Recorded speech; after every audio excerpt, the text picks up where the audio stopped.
live. But I think that good jobs means that people that live in this district can stay in this district. Fishing and hunting is funding a large part of your conservation projects in Florida, and we want to make sure that those are forever preserved. And the problem with this industry at this point is that they actually target our youth. You can see it in their marketing strategies where it's bright colors, fun names. And that's going to be endlessly litigated. Florida's Voice with Drew Steele.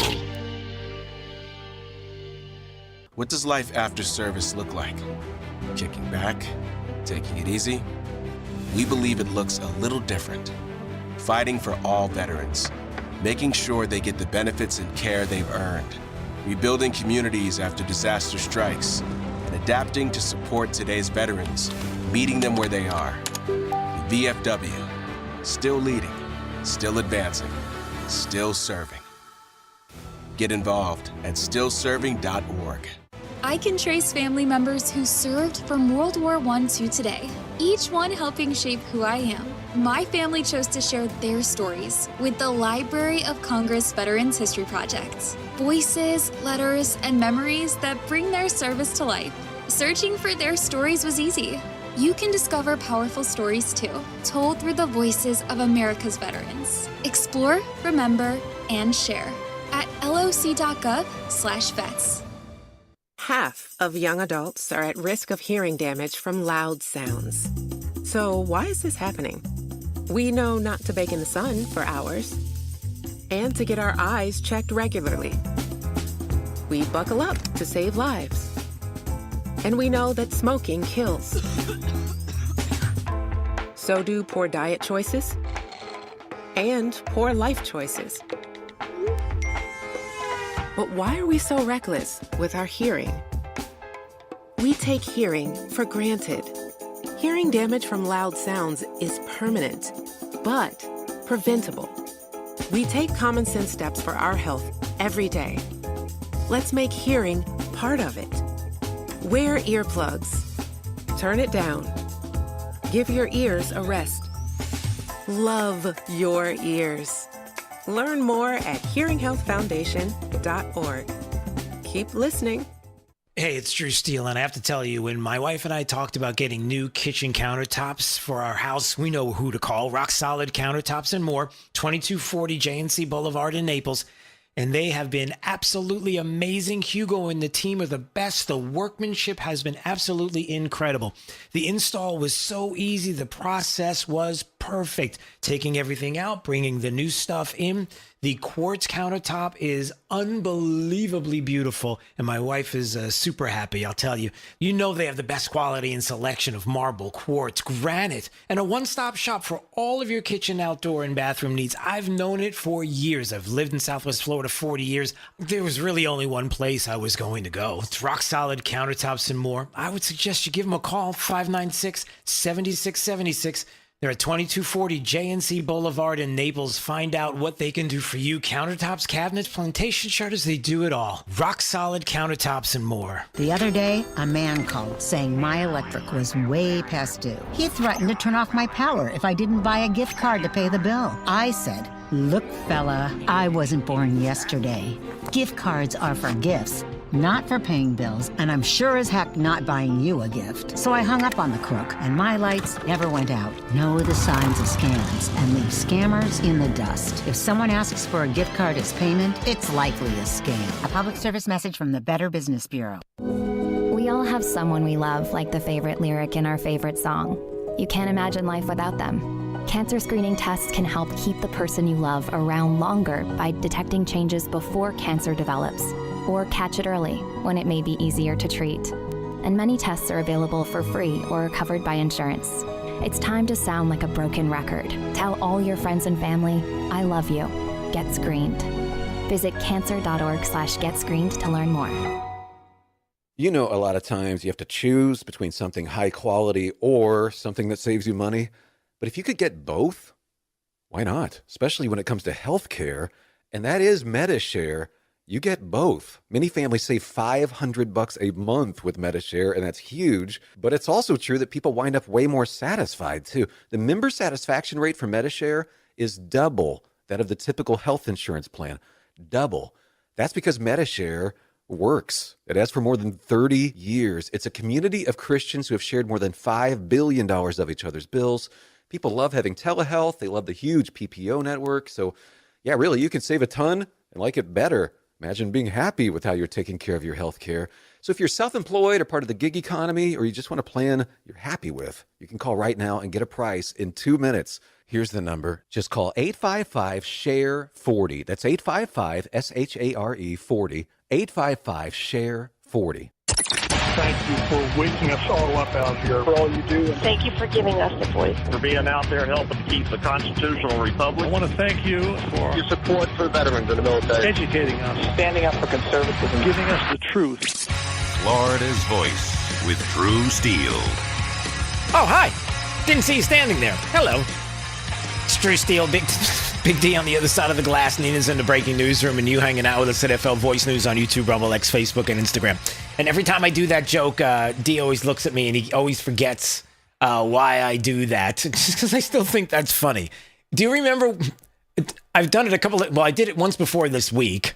I've done it a couple of times in the past. Do you even know why I do that? Do you remember we've had this conversation before? Okay. So, I can't believe I'm starting the show like this. By the way, if anytime you want to watch it, just told you. Anytime you want to check out the podcast, Florida's Voice with Drew Steele, the podcast. I'm sorry, we're heading into a holiday weekend, so give me a little leeway here. So, if you remember, it was Will Ferrell that did this skit on SNL, making believe that he was George Bush, and did this commercial. I forgot what it was. And he was on the ranch, and he opened it up by the camera rolls around, and he looks at the camera really uncomfortable, like he's acting, and basically said, "Oh, hi, didn't see you standing there." See, now I've got to find it so I can play it for you so you can see how funny it is. It was just funny. I don't know. And it always stuck with me. So anyway, hey, we got a lot to talk about besides ridiculous things from SNL back in the day when there was half funny things, and now it's just super ridiculous. Like Stephen Colbert, who is doing this whole Crying Liberal Tears tour that's going on. And I guess tonight is the last night. And boy, they are just leading in with all kinds of nonsense and lies. And going after the president even more yesterday. So we'll get to that because it's kind of fun. Not really. And then there are some things that are going on Capitol Hill that are infuriating. And let me just say this as well. I knew this was going to happen. I mentioned it was going to happen yesterday. There were people that were talking to me and saying, you do realize that Thomas Massey's going to be ticked off. He believes that the reason why he lost is Trump. Not that he wasn't doing what the people, his constituents that voted him into office wanted him to do from way back when he was an aw shucks libertarian kind of nerdy with the glasses kind of guy, but then all of a sudden became almost anti-Trump and a lot of other things. And so you've got Massey, who's still there, not going anywhere right now. You've got Bill Cassidy, who is the senator, who's still there right now. You've got Republicans who are really upset in Capitol Hill. Would it be on Capitol Hill or in Capitol Hill? Because technically it's on Capitol Hill, D, but they're in the Capitol. So, all right, thank you for correcting that in my ear. And so, could it be, is it true, maybe, that there are some people in leadership and even in the Senate who are so PO'd that they are willing to burn it all down against Trump? You're coming after us? Okay, fine. You win. But guess what? On the way out, we're going to burn some stuff. Politically. Allegedly. It feels that way. So let's get this story from Bill Malugin on Fox a little while ago. And what's going on here on Capitol Hill right now? Senate Republicans are now set to go home until June. What? You're going to go home until June? What's today's? Today's May 21st. You're going home until June? I know it's a holiday weekend coming up, but it's only Thursday. That's significant because that now puts them on course to miss a June 1st deadline that was set by President Trump to pass a reconciliation funding package to give money to both ICE and CBP. For more. Oh. See what I'm saying, D? Is it starting to make a little bit more sense now? Do you see why I said this yesterday and people said it to me and now I'm starting to feel like that's the case? In other words, Is that what's going on? Is this like the revenge tour against Trump now? All the people that were primaried out of office and they blame Trump. And so it's like, okay, you want to play that game? We're going to be here for a little while. Maybe we'll cause some trouble. You got to be kidding me. And here's what happened. Todd Blanche, the acting attorney general, was summoned to Capitol Hill to meet with Senate Republicans. They had a lot of concerns about this compensation fund. Okay. So this has to do with the compensation fund. For those that don't know, the compensation fund, the president of the United States tax returns were released illegally by the IRS, among other millionaires and billionaires. Right, Bernie? Come on, it's what you do. This is what you do. Thanks, Bernie. And so the president's like, in lieu of that, I'll tell you what, we'll drop the case. But instead, how about $1.8 billion for people that maybe were persecuted by some other alphabet bureaucracies when there were other presidents of the United States in office, some that knew they were there and some that didn't have any idea that they were there. Not a joke. You betcha, Joe. And so maybe that there would be certain people that would be able to tap into said fund. They were going to have to go through what's called a vote-a-rama, a lengthy vote series where Democrats were going to put Republican senators on the record on every single vote here, voting on something related to that compensation fund. And there were some Republicans who had a lot of reservations about this, too. I am told that they have to go back to the drawing board and completely start this bill again. I'm told that Tom Cotton, Republican senator from Arkansas, had some very pointed questions to Todd Blanche in that meeting today. The same with Chuck Grassley, the longtime senator from Iowa as well. Okay, so people have some questions about that. But there are also others on Capitol Hill who I feel like maybe are thinking something different. Maybe like Senator Tom Tillis, who's one of these individuals who's looking to block the anti-weaponization fund for those that were wrongly targeted by the DOJ in the past. And I guess he was on Spectrum News. I say it like that because, dude, when you think of Spectrum News, don't you think of saying Spectrum News? Like, don't you feel like saying it like that? Or is it just me? I'm on an island. Anyway, here's Tom Tillis, who says, what? I think it's stupid on stilts. Why? Because it will invariably put us in a position where your taxpayer dollars and my taxpayer dollars could potentially compensate someone who assaulted a police officer. Well, wait, what if it doesn't? So the assumption is, this is so interesting to me. I mean, and maybe I'm wrong about this, but I might need DU for you to be the ombudsman on this whole thing, and maybe explain to me what I'm thinking and whether or not what I'm thinking is proper or improper. So, all right, D, so I'm going to need you to be the ombudsman on this. So here we go. So you have Senator Tom Tillis, who says it's stupid on steroids and doesn't like the whole idea. And he's looking at it as taxpayer dollars are going to compensate somebody who's going to assault a police officer. Okay, well, hold on. What if it doesn't? What if, unlike other things that happen in Washington, D.C., and with other administrations, maybe the fund won't be used willy-nilly to go to people that did that? Maybe it would be scrutinized a little more. Maybe there would be people there who would look at that money seriously and say, let's just double and triple check on who the individuals are that are going to be paid. Unless, of course, you're somebody who's trying to side with those that are big on, every single solitary person was guilty on January 6th that was there at the Capitol. Doesn't make a difference. Every human being that was in the Capitol on January 6th is guilty, full stop, and doesn't deserve a single thing. Except when you start to explore it, you're like, well, wait, is you sure about everybody? So to me, and I could be wrong about this, and D, you're the ombudsman, so it's all right to say you're wrong. I don't have a problem with that.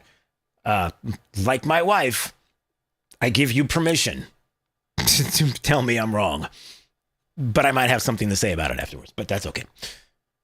So there's the scrutiny part. And then there's also the part where you hear, even from a website, a radio station in LA, who was reporting that now that he's a lame duck, Senator Bill Cassidy is showing a willingness to buck President Trump and his agenda. The senior senator from Louisiana's vote to pass a war powers resolution to end the Iran war is a sign of that willingness to stymie Trump's plans before the end of his term on January 3rd. Cassidy's likely going to use his positions on Senate committees, especially the Health, Education, Labor, and Pensions Committee, to prevent Trump's nominees from getting into office. Do you see that? They're already admitting it. They're already saying it. You want to go down this road? You want a little bit of vengeance? Here's vengeance. When meanwhile, it was the people there in Louisiana and other places across the country that wanted you to follow along with the agenda of this president, and you didn't. So they made a choice and said, sorry. So forgive me if I feel like there are people right now who are in the Republican Party are looking to cause some trouble. I mean, you've got John Thune, who sent everybody home today until June 1st. And that means that they're going to miss the president's June 1st ICE and CBP funding deadline. Almost like on cue, like in the past when things have happened politically and there are politicians who are like, listen, just sign this for me now. Just give me this CR now. Just give me this thing I want right now to open the government back up. And don't you worry about it. In a couple of weeks, we'll get right on it. And then guess what happens? They don't get right on it. It's frustrating on steroids. Dee, did any of that make sense to you as the ombudsman? Did you get that? Do you understand where I'm coming from? Am I crazy for thinking this? Not for this. Okay. You have such a... your voice is so soothing when you tell me off. At this moment. Thank you. Yeah, exactly. No up-talking. Please don't do the up-talking thing. Thank you. You're welcome. Sorry, I had to do it. This is what people were worried about. They worried that this might happen. You've got until January 3rd. A lot of these individuals are not leaving. And now they've got something against the president. And it's like, watch what we're going to do. We're going to show you how much juice we have, at least until then, that we're going to hold things up. Meanwhile, I wonder how the people there in your state feel about that. And then it brings up this other point, and I'm going to move on right now, which is this. Man, if you were like that then, now, if you're like that now with your constituents, where you're like, you know what? I'm just going to completely roll over Trump's agenda right now because of what took place in the primaries. How could they trust you before? How could they possibly have trusted you? So, I don't know. To me, it's very frustrating. All right, moving on. 866-588-8303. We got a lot to cover, a lot of bases. All right, what's happening here in the state of Florida? A couple of different things. Saw this story out of Tampa Bay Times. Anna Paulina Luna challenger drops out, will run for CFO instead. Army veteran and attorney Earl Ford's exit means Democrats could avoid an expensive primary. Oh, they can avoid an expensive primary? Huh. I wonder why they might want to avoid it. Oh, well, clearly he just made a choice. He just wants to run for CFO. He just woke up today and said, I feel like being the CFO. I think I'll run. Is that really what it is? Democrat Earl Ford, an Army veteran and attorney who raised more than $500,000 to unseat GOP U.S. Representative Anna Paulina Luna of Pinellas County, announced today that he's exiting the race and running to be the state's chief financial officer instead. The move comes after Florida Republicans redrew the state's congressional map, making Luna's seat slightly redder. Huh. Okay, so the redrawn map has caused Earl Ford to reconsider running against Anna Paulina Luna. How much of a change was it there in the redistricted map? We'll get to that in just a second. Ford and retired Brigadier General Leila Gray, another Democrat, both raised more than $500,000 as they competed for the right to challenge Luna. He said, quote, I believe this decision gives me the opportunity to improve the daily lives of Floridians by fighting to lower costs, tackle the insurance crisis, save taxpayer money, and restore accountability in Tallahassee. Hey, how are you going to do that? Yeah, that's the other thing. You know, it's a funny thing when you ask Democrats, it's like, I'm going to fight to lower costs. Well, how are you going to do it? Give me an idea. Can we talk about that? Or do you have an idea of what you're going to, or is that just like a big slogan? I'm just wondering if there's any meat behind those potatoes. Is that a saying, D? Did I just make up a saying? Is that a thing? I wonder if there's probably not going to stay a thing. Okay, thanks. Redistricting changed the boundaries of District 13 only slightly. For those that don't know, the district now stretches into coastal Pasco County, up through Holiday, and includes a northeastern chunk of St. Pete that was previously part of Democrat Representative Kathy Castor's district. Excludes much of urban St. Petersburg, Gulfport, Barrier Island communities. Okay. The new district, D, get this. The new district would have gone for Trump by about 13 points. That's a 1 point increase from the old district. So hold on a second. So some might say, wait a second. You couldn't leave a race that a new district. Okay, hold on. Let me get this straight from the Tampa Bay Times perspective. You brought up in the second sentence of this story that the move comes after Republicans redrew the state's congressional map. But it only went up 1 point. It didn't change. Like that's not even a change. So why did you bring it up? That's what gets me about this story. The rest of it is like, all right, look, he probably thought he would get in, see how things are going, see what happens after redistricting. Nothing happened, and he's like, hey, I think I want to be CFO. Okay, that's politically, that could be a thing. That could be the impetus. How about that for a word today, D? Impetus. I like that one. It was better than the meat behind those potatoes. So that's what drives me crazy about the story. It's not that part of it. It's the part that Tampa Bay Times, Orlando Sentinel, Miami Herald, you can't help yourself, can you? You constantly have to bring up things that bother you as left-leaning publications, allegedly. And you have to inject them into a story where there's no need to do that. The dude wants to get out. He's going to run for CFO. That's enough. You had to throw the map in there, but the map didn't make a difference. Clearly it didn't. I'm the map. I know you are. It didn't make a difference because it was just a 1 point difference. So why bring it up? You have to bring it up because you need people to skim through the story and go, oh, it's the evil Republicans and it's the redistricting, and that's why he just knew he wasn't going to win. What do you mean? He knew he wasn't going to win before. I mean, you had Trump by 14. The chances are, or 13, the chances are that Representative Luna's pretty safe in that district. And the map didn't change any. Do you see what I'm saying? It didn't change anything. But you put it in the story because, I don't know, I guess you got to rile people up. It just didn't seem like it fit properly. Aesthetically. That's another big word I wanted to bring up today, D. Aesthetically. I'm doing pretty good. I've been reading a little bit. You don't seem to care at all. You shrugged your shoulders like, really? Thanks.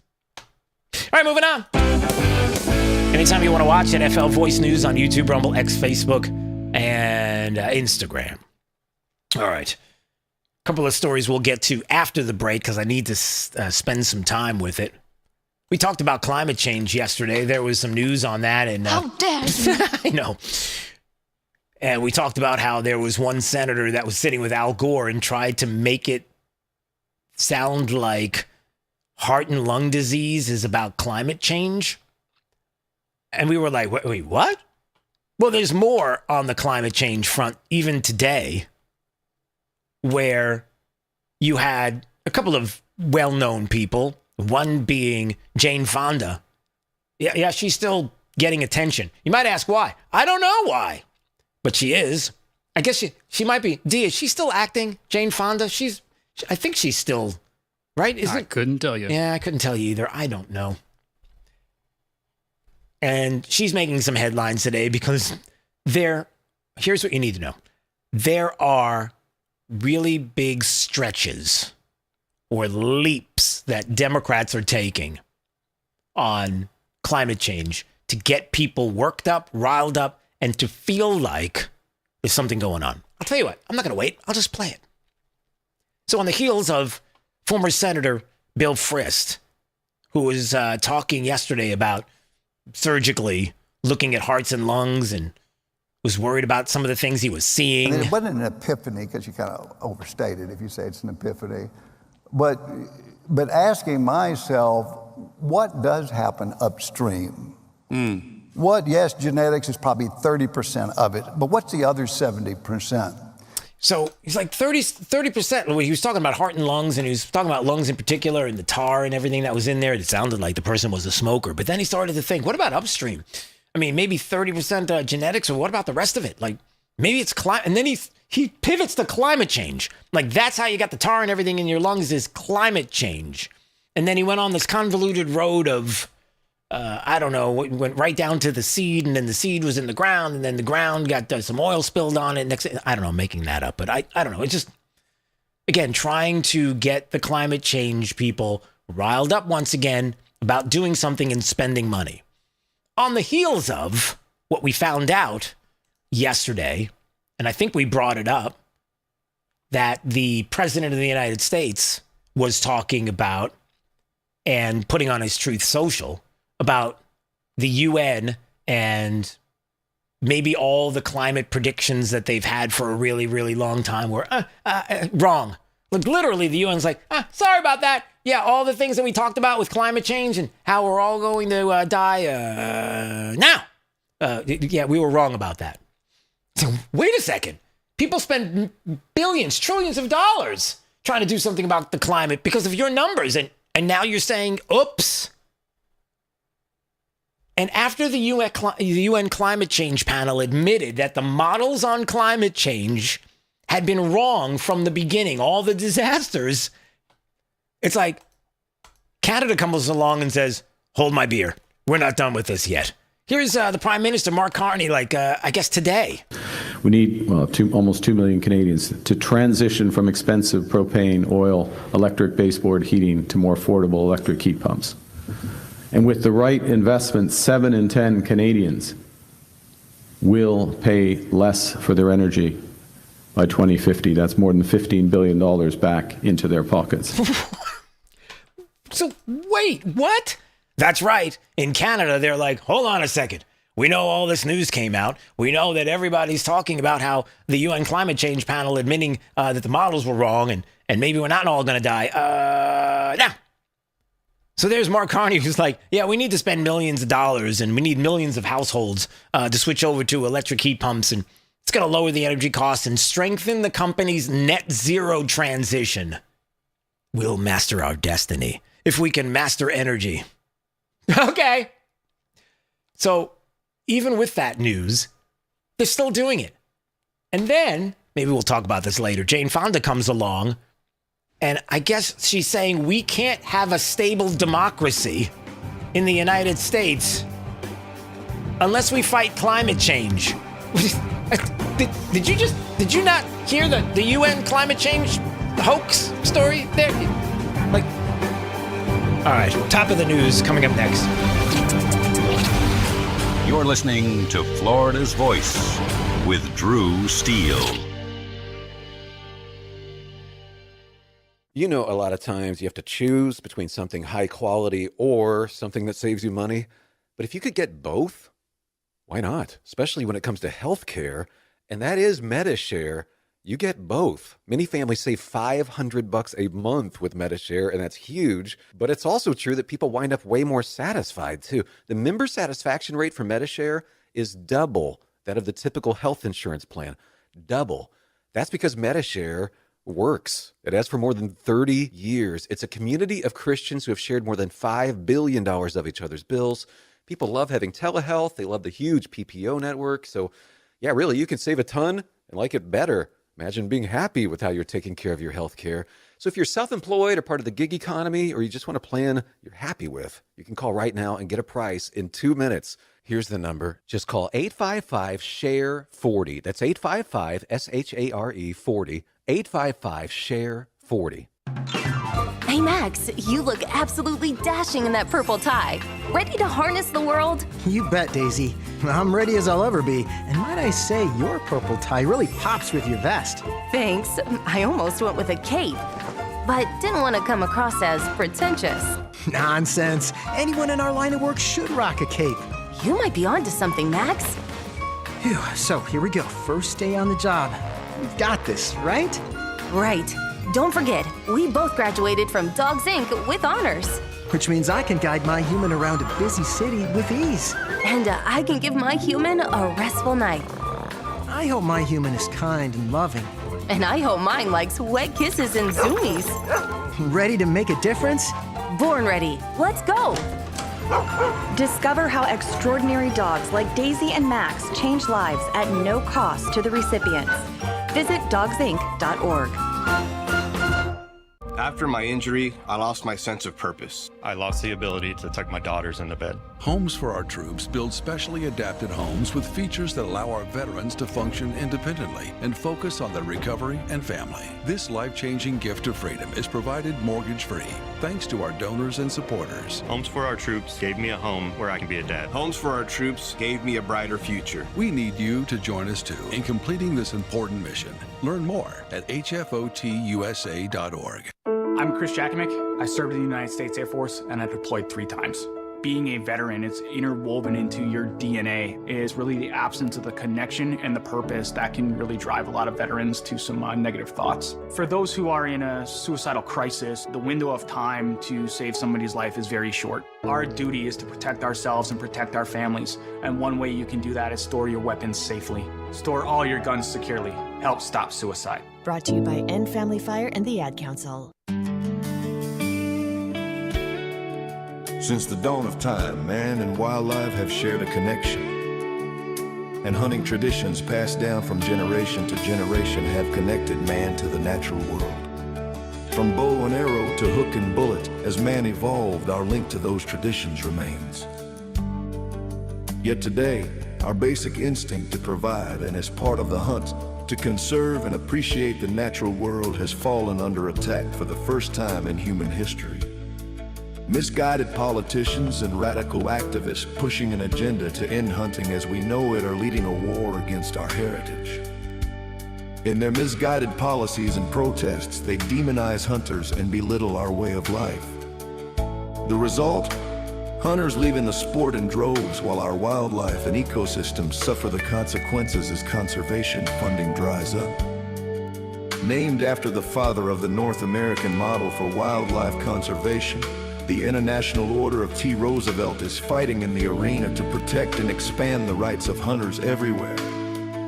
We will fight back against these forces to make sure that every American has a right to hunt, enshrined in their state constitutions. We will educate the next generation in our traditions and seek to expand accessibility so that everyone can enjoy our pastimes. And we will continue to hold true to our namesake's efforts to protect, preserve, and ensure open access to our nation's wildlands. Teddy Roosevelt's vision for American conservation defines our modern hunting and conservation system. A system upheld by the idea that conservation efforts are crucial to our hunting way of life, and that hunters are crucial to successful conservation.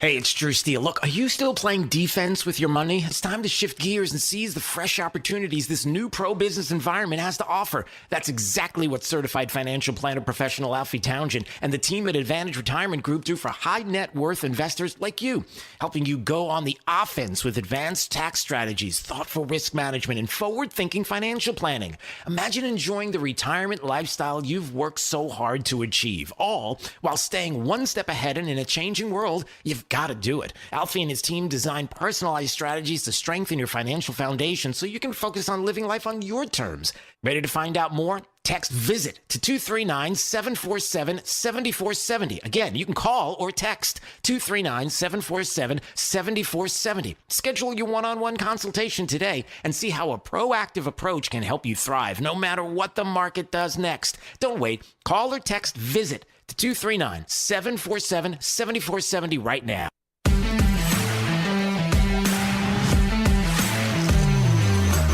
Now, back to Florida's Voice with Drew Steele. And don't forget, this weekend we will be live on Saturday Our brand new show, Right Line, your national voice. It is a national coast-to-coast program, and it is live on the weekends, 4 to 6 p.m., so the opportunity to not miss breaking news. We will have all the news over the weekend, breaking news as it happens. We'll talk to great newsmakers and you as well. So we're looking forward to hearing from you. That will be Saturday, 4 to 6. You want to watch at Right Line News on YouTube and X. And if you want to check us out on great radio stations across the country as well. All right, top of the news from the Florida's Voice newsroom right now. Top of the news, Florida's headlines now. All right, AP for the first time today. Anita Padilla is joining us here on Florida's Voice. Let's find out what we've got going on. What's up? Hey there, Drew. The Secretary of State, Marco Rubio, weighing in as a U.S. Navy strike group moves into the Caribbean amid new pressures on Cuba. And Governor Ron DeSantis appoints a new Lee County Supervisor of Elections. Those stories in just a moment. But first, we begin with some breaking news coming out of Washington. The U.S. Senate has left town for a roughly 10-day recess without passing a major Republican-led border security and immigration funding package, missing a deadline that was set by President Donald Trump. This bill would have provided billions of dollars in new funding for immigration and customs enforcement and customs and border protection through 2029. Republicans used the budget reconciliation process to try to bypass a Democratic filibuster, but procedural delays and internal disagreements slowed things down. Senate Majority Leader John Thune now facing growing criticism from conservatives who say Republicans should be moving faster, especially with control of both chambers of Congress. In other news, tensions are rising in the Caribbean. Secretary of State Marco Rubio says the Trump administration is exploring now how to bring Cuban leader or former Cuban leader Raul Castro to justice. This is following a newly unsealed federal indictment connected to the 1996 Brothers to the Rescue shootdown. 4 men were killed in that attack, including 3 American citizens. This is after a Cuban military aircraft shot down civilian planes over the Florida Straits. At the same time, a U.S. Navy carrier strike group has now entered the Caribbean. That group includes the aircraft carrier USS Nimitz, along with the escort ships and air support. U.S. Southern Command says the deployment is simply part of a pre-planned exercise focused on maritime security and counter-narcotics operations, but the timing is drawing a lot of attention across South Florida's Cuban community. In fact, Secretary of State Marco Rubio telling reporters, quote, Raul Castro openly admits and brags about giving orders to shoot down civilian airplanes, but he would not say what actions the administration might take. But online speculation has grown about possible steps or next steps against the Cuban regime. Back here in Florida, Governor Ron DeSantis has appointed State Rep Jenna Persons-Mullica as the new Lee County Supervisor of Elections. The appointment fills the vacancy left by the retirement of longtime Supervisor Tommy Doyle. She's a Fort Myers attorney and currently represents District 78 in the Florida House. All right, that is the latest right now from the Florida's Voice newsroom at 3:35. I'll be back in our next hour with more news that you need to know about in Tallahassee and in Washington. I'm Anita Padilla, the news director here at Florida's Voice. Drew, back over to you. All right, AP, we appreciate you in the Florida's Voice newsroom right over there. And anytime you want to check out the stories we're working on, it's simple. You just go to flvoicenews.com. That's Florida's Voice, the website. All right, speaking of issues here in the state of Florida, so I'm perusing the interwebs, and I see this, this X thread by Jeff Brandis, who's the president of the Florida Policy Project. And I wanted to talk about this. It has to do with property tax reform. He's joining us right now on Florida's Voice. By the way, it says right there on X, a beacon of calm and reason in Florida's political storm. Hey, I need that. I need that right here. So clearly I need you, Jeff. I need you because I need reason and calm right now. How are you? It's what it takes sometimes. Sometimes. Seems like it takes all the time, especially these past legislative sessions. Don't get us started on that. I don't know if we want to dig into that. That's a little too crazy, but for another day, maybe. So I saw this. He said, Florida's about to run a live experiment on the financial backbone of every city and county in the state and call it property tax reform. Politicians are selling tax cuts like there's no trade-offs. That's fantasy. Tell me more about your thoughts on what is happening with the property tax reform issue that it seems like we've been talking about forever. We've been talking about it, but we've seen no formal proposal. And this has been my real problem with this whole discussion, is that there's been no formal proposal. We're about to change the Constitution, which is the fundamental backbone of the state of Florida, on really no more information than a real vibe right now. And that's what I find so disconcerting about this whole conversation is we're probably going to find out in the next week or 2 weeks what this proposal is, and they're going to go into special session. And they may only have a few days, maybe a week, to evaluate this. No outside parties will really have a chance to evaluate it. So we don't know, and we don't know what the long-term implications are. So really, my op-ed just says, whatever you do, put a 5-year, put a 7-year sunset on it. Let us take a step back. Let us review if it's actually working. I think we're in an interesting situation right now where the House has come out with their proposal, which is, get rid of it over an extended period of time, basically 1/10 every year. And the Senate has really said no, but my understanding from the Senate is that they're not willing to go along with the House proposal as it currently stands. And the governor's in this interesting position where he's kind of, said, hey, listen, let's get rid of it all together, all at once. And that's been his position openly for the last year. But we've never seen how the math works that we could actually do that without severe implications downstream. So tell me more about, you also wrote about the way other states and how most states operate on this three-legged stool, tax stool, as it were. Maybe for people that don't know how it works, and then the concerns about why what we're talking about here could arise when it comes to local municipalities and how people are getting their money. Sure. So most states have a sales tax. Most states have a property tax, but also most states have an income tax. And Florida, I believe, rightly got rid of its income tax. And I think that's what really drove our entrepreneurial growth, our housing growth, and made Florida such an attractive state to live in. But that leaves us with just two legs of the stool, right? We really have a property tax and a sales tax as the kind of primary drivers, with the property tax being the primary driver for local government. And what we're talking about doing is getting rid of that or significantly impairing that. And what that would, how do, it's not like these bills aren't going to have to, they don't come due, right? There still needs to be a functioning government. We still need police. We still need firefighters. We still need drainage, and we still need schools. All of these kind of core functions of government still need to happen, and we've got to pay for them somehow. So the question is not so much, are we getting rid of this tax? It's what tax are we replacing it with? Because nothing in these proposals is talking about eliminating spending. No, these cities and counties are still going to spend money. My concern is that this is not a tax cut. It's that it's a tax shift, and that we aren't having an honest conversation about what we're shifting to. Yeah, so many times I've talked to people in Tallahassee, and everybody has these ideas. I've argued that you would hope that municipalities would have police and fire first and foremost. Like, before anything else happens, these have to be taken care of, and they should be doing it now. Like, it shouldn't be a discussion. The question that you bring up is really important, which is, if you're depending on a certain tax in this tax stool to be where you're getting your revenue from, and that is the one that disappears, then what? And there has to be something coming from someplace, and it's not going to be I doubt it would be a sales tax. I don't think anybody wants to do anything that's going to change what we have and what's made the state great. And then another point that you brought up that I think is important too is different areas of the state do things differently. They're different sizes. There's different things that are going on. There's not one size fits all. That's it. This is not a one size fits all state, right? Miami is radically different than Hardy County or Martin County. Tampa just looks nothing like Gulf County. And so at the end of the day, we've got to think about these challenges. So what is it? So what's going to be, what do we do? What is the answer? The governor's been talking about homestead.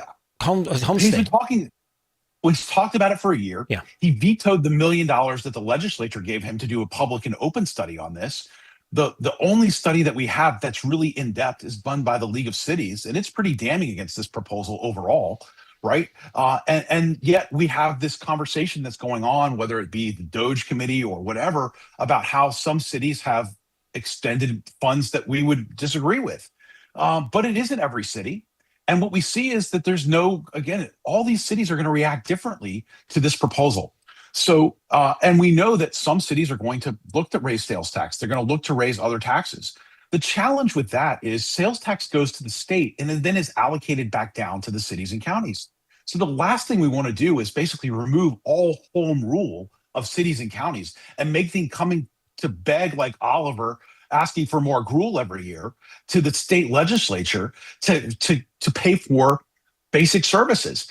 The governor's already said that would have to happen, right? Because he said, hey, listen, we have budget dust that we can sprinkle on these cities and counties that we know will be underfunded because we have fiscally constrained cities and counties. The simple truth is, if you look at next year's budget, not this year's budget, but next year's budget, they're $1.5 billion short. And the following year budget, they're $6.6 billion short. Given their current projections, these are not my projections, these are the legislature's own projections on what they're facing. So it doesn't sound like there's a lot of budget dust to go around. How are we short? How they're not going to bring in enough revenue based on, you can go back and look at their own projections, but the projections for the 27-28 budget and the 28-29 budget show a total of about a $7.5 billion deficit at the state level. Wow. All right. So that brings up a whole other issue now. The first thing that come to, some of the things that come to mind, Jeff, number one is, I hope we're not passing the buck to someone else. Well, no, this is exactly what's going on. Who's right? got to have to deal with it? The governor doesn't have to eat his own cooking on this, right? He's going to be out in January. This doesn't go into effect until January 27. So this is the next governor's problem, no matter what we do in November. Right. And this is part of my challenge with this whole proposal is, why wait till the end of your term to file this? Why wait till you're walking out the door to say we should cut taxes on homestead properties? I understand affordability is the number one issue in the state. And I think the legislature has to do something on homestead. I think largely what it should do is it's going to do whatever it's going to do this year.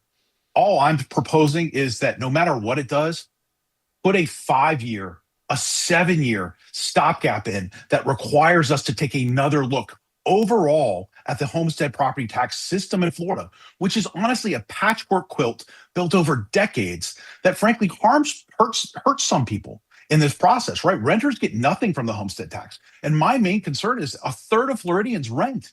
Right. And so if we start jacking up sales tax and we provide this homestead tax exemption, well, likely millage is going to go up on non-homesteaded properties, and we're going to have a sales tax that renters are going to have to pay. So they get hit twice.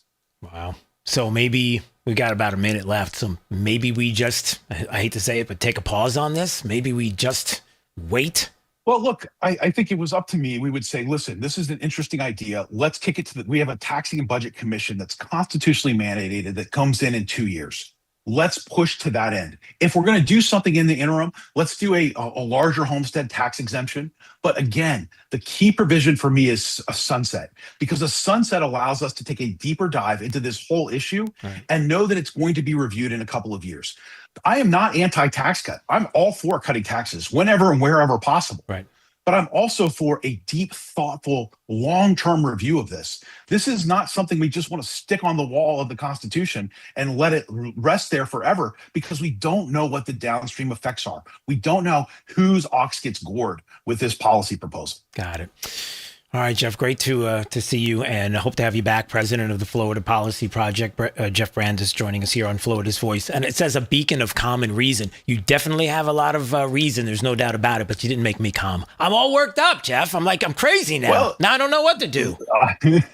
I'm passionate about solving these tough problems, yes. Right? The Florida Policy Project works on housing, insurance, transportation, and the criminal justice system, trying to look at nationwide best practices. Let's just figure out what the nationwide best practice is. You bet. All right, we got to jump. All the best. God bless. We'll see you soon. Thanks so much. Cheers. Bye-bye. I appreciate it. All right, more to come. My name is Drew Steele. It's Florida's Voice. You're listening to Florida's Voice with Drew Steele. Did you know VA home loans are a key to home ownership for those who served? The first moment I walked into my home, I could hear my footsteps echo off the back wall. The first thing I thought in my head was, man, furniture is going to be real expensive. The VA not requiring any down payment prior to buying the home allowed me to take that money I had budgeted to go out and buy furniture, food, cleaning supplies, pretty much everything I needed. Purchasing a home is scary, but ultimately it's not impossible, and they make it so that anybody can do it. To learn more, visit va.gov/home loans. For 25 years, the Library of Congress Veterans History Project has collected and preserved the experiences of America's heroes. From original letters to oral histories, these first-hand accounts bring history to life, one voice at a time. With over 120,000 stories collected, each reveals the courage, sacrifice, and service of our veterans. But many remain untold. Help our nation reach 125,000. Share a story. Ensure a legacy. Visit loc.gov/vets today. You know, a lot of times you have to choose between something high quality or something that saves you money. But if you could get both, why not? Especially when it comes to health care, and that is MediShare. You get both. Many families save $500 a month with MediShare, and that's huge. But it's also true that people wind up way more satisfied, too. The member satisfaction rate for MediShare is double that of the typical health insurance plan. Double. That's because MediShare works. It has for more than 30 years. It's a community of Christians who have shared more than $5 billion of each other's bills. People love having telehealth. They love the huge PPO network. So, yeah, really, you can save a ton and like it better. Imagine being happy with how you're taking care of your health care. So if you're self-employed or part of the gig economy, or you just want a plan you're happy with, you can call right now and get a price in 2 minutes. Here's the number. Just call 855-SHARE-40. That's 855-SHARE-40. 855-SHARE-40. When I was 19 and I was going to shows, I was not thinking about permanent hearing loss. I wasn't thinking about tinnitus. Sometimes my kids are having a conversation with me and that ringing starts in my ear. They're talking to me and I hear their voice, but I can't focus on what they're saying. The audiologist, he told me that most of his clients are not old people. They're kids that have their earphones in. I have a lot of regret about not protecting my ears sooner. Protect your ears at all times, no matter what. It's not something you can get back. Some journeys start small, with small pause and big purpose. Look how little fly. You sweet girl. Every great partnership begins with the first step, Yeah, let's go. guiding them through the world so one day they can guide someone through life. With shared experience, confidence grows, and the path becomes clear. It takes time, patience, and love. But the reward lasts a lifetime. Hey, good girl, Dad. You don't just raise a puppy. You raise a future. Become a Dogs Inc. puppy raiser. Give a dog a purpose. Give someone hope. Learn more at dogsinc.org. Hey, it's Drew Steele. Listen, I've lived in Southwest Florida long enough to know that when I needed countertops, you go to the best. Who's the best? Rock Solid on J&C Boulevard in Naples. First of all, Rock Solid's consultants, I wasn't really sure what I wanted, but I knew that they were knowledgeable, gave me all the information I needed to make the best decision. I love that fabrication is done on premises. It's not like they're subbing out the job to some third party, right? If you're looking for countertops, backsplash, you know where to go. Rock Solid, J&C Boulevard, Naples. Now, back to Florida's Voice with Drew Steele.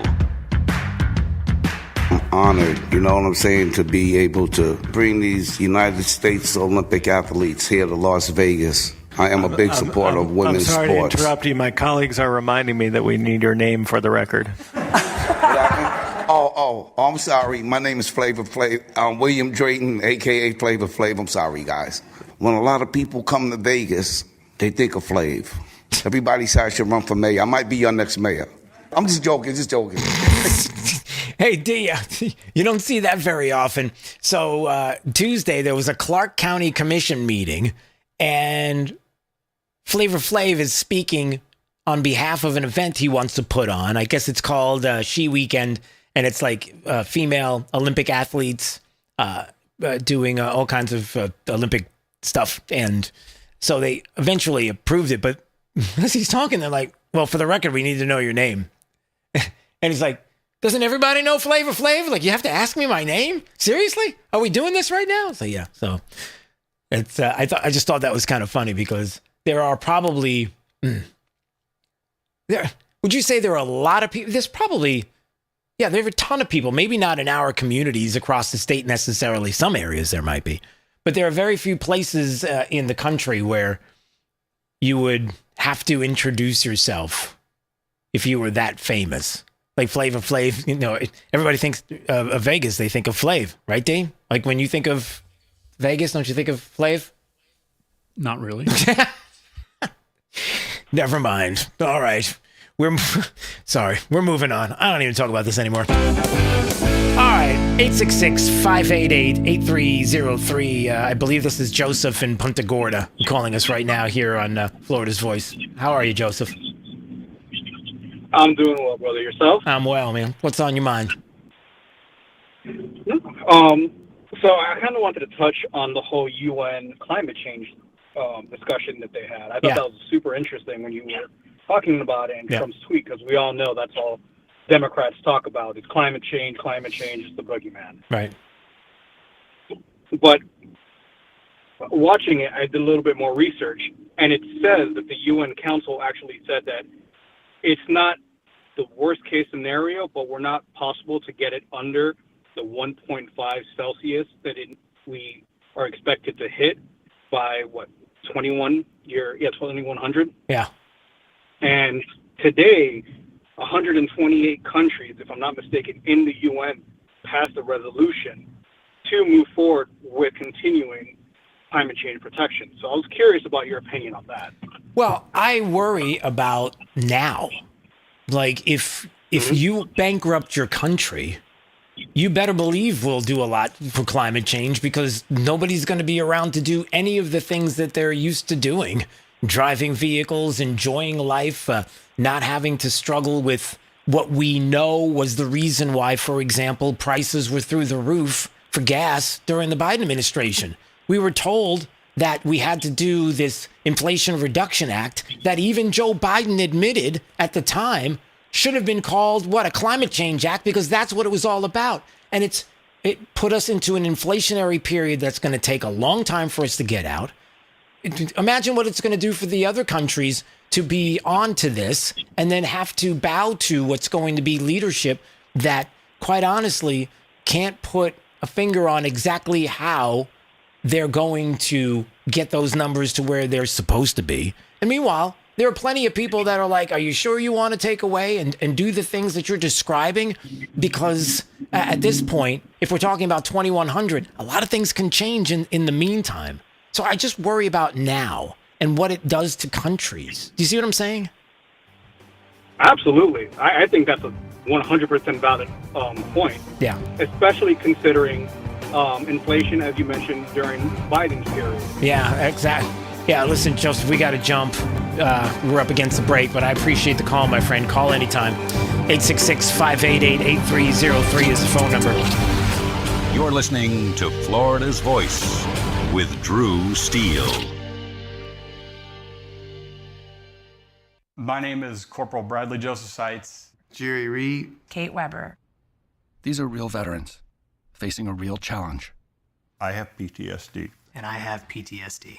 I have PTSD. Post-traumatic stress disorder can happen to anyone. I was still in a war zone in my mind. But treatment can turn your life around. Treatment has really saved my life. To learn about PTSD and how treatment can help you, call your local VA medical center or visit ptsd.va.gov. The best words to hear at the TSA security checkpoint? You're good to go. So check before you jet. Avoid delays at TSA security checkpoints by making sure you have an acceptable form of ID. That means a real ID, passport, or other acceptable forms of identification. Visit tsa.gov/ID to check the full list of acceptable IDs. Avoid travel delays by checking ID requirements, and you're good to go.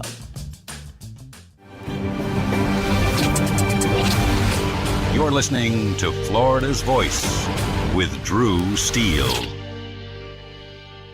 Florida's Voice. with Drew Steele. Congratulations on your show. Congratulations on your new show. Big deal, huh? That's why shows like yours are so important. We have an independent county elected sheriff that's the head of law enforcement in Jacksonville/Duval County. And I know how to work toward making this city safe. We can't be shy about speaking on things such as faith and politics.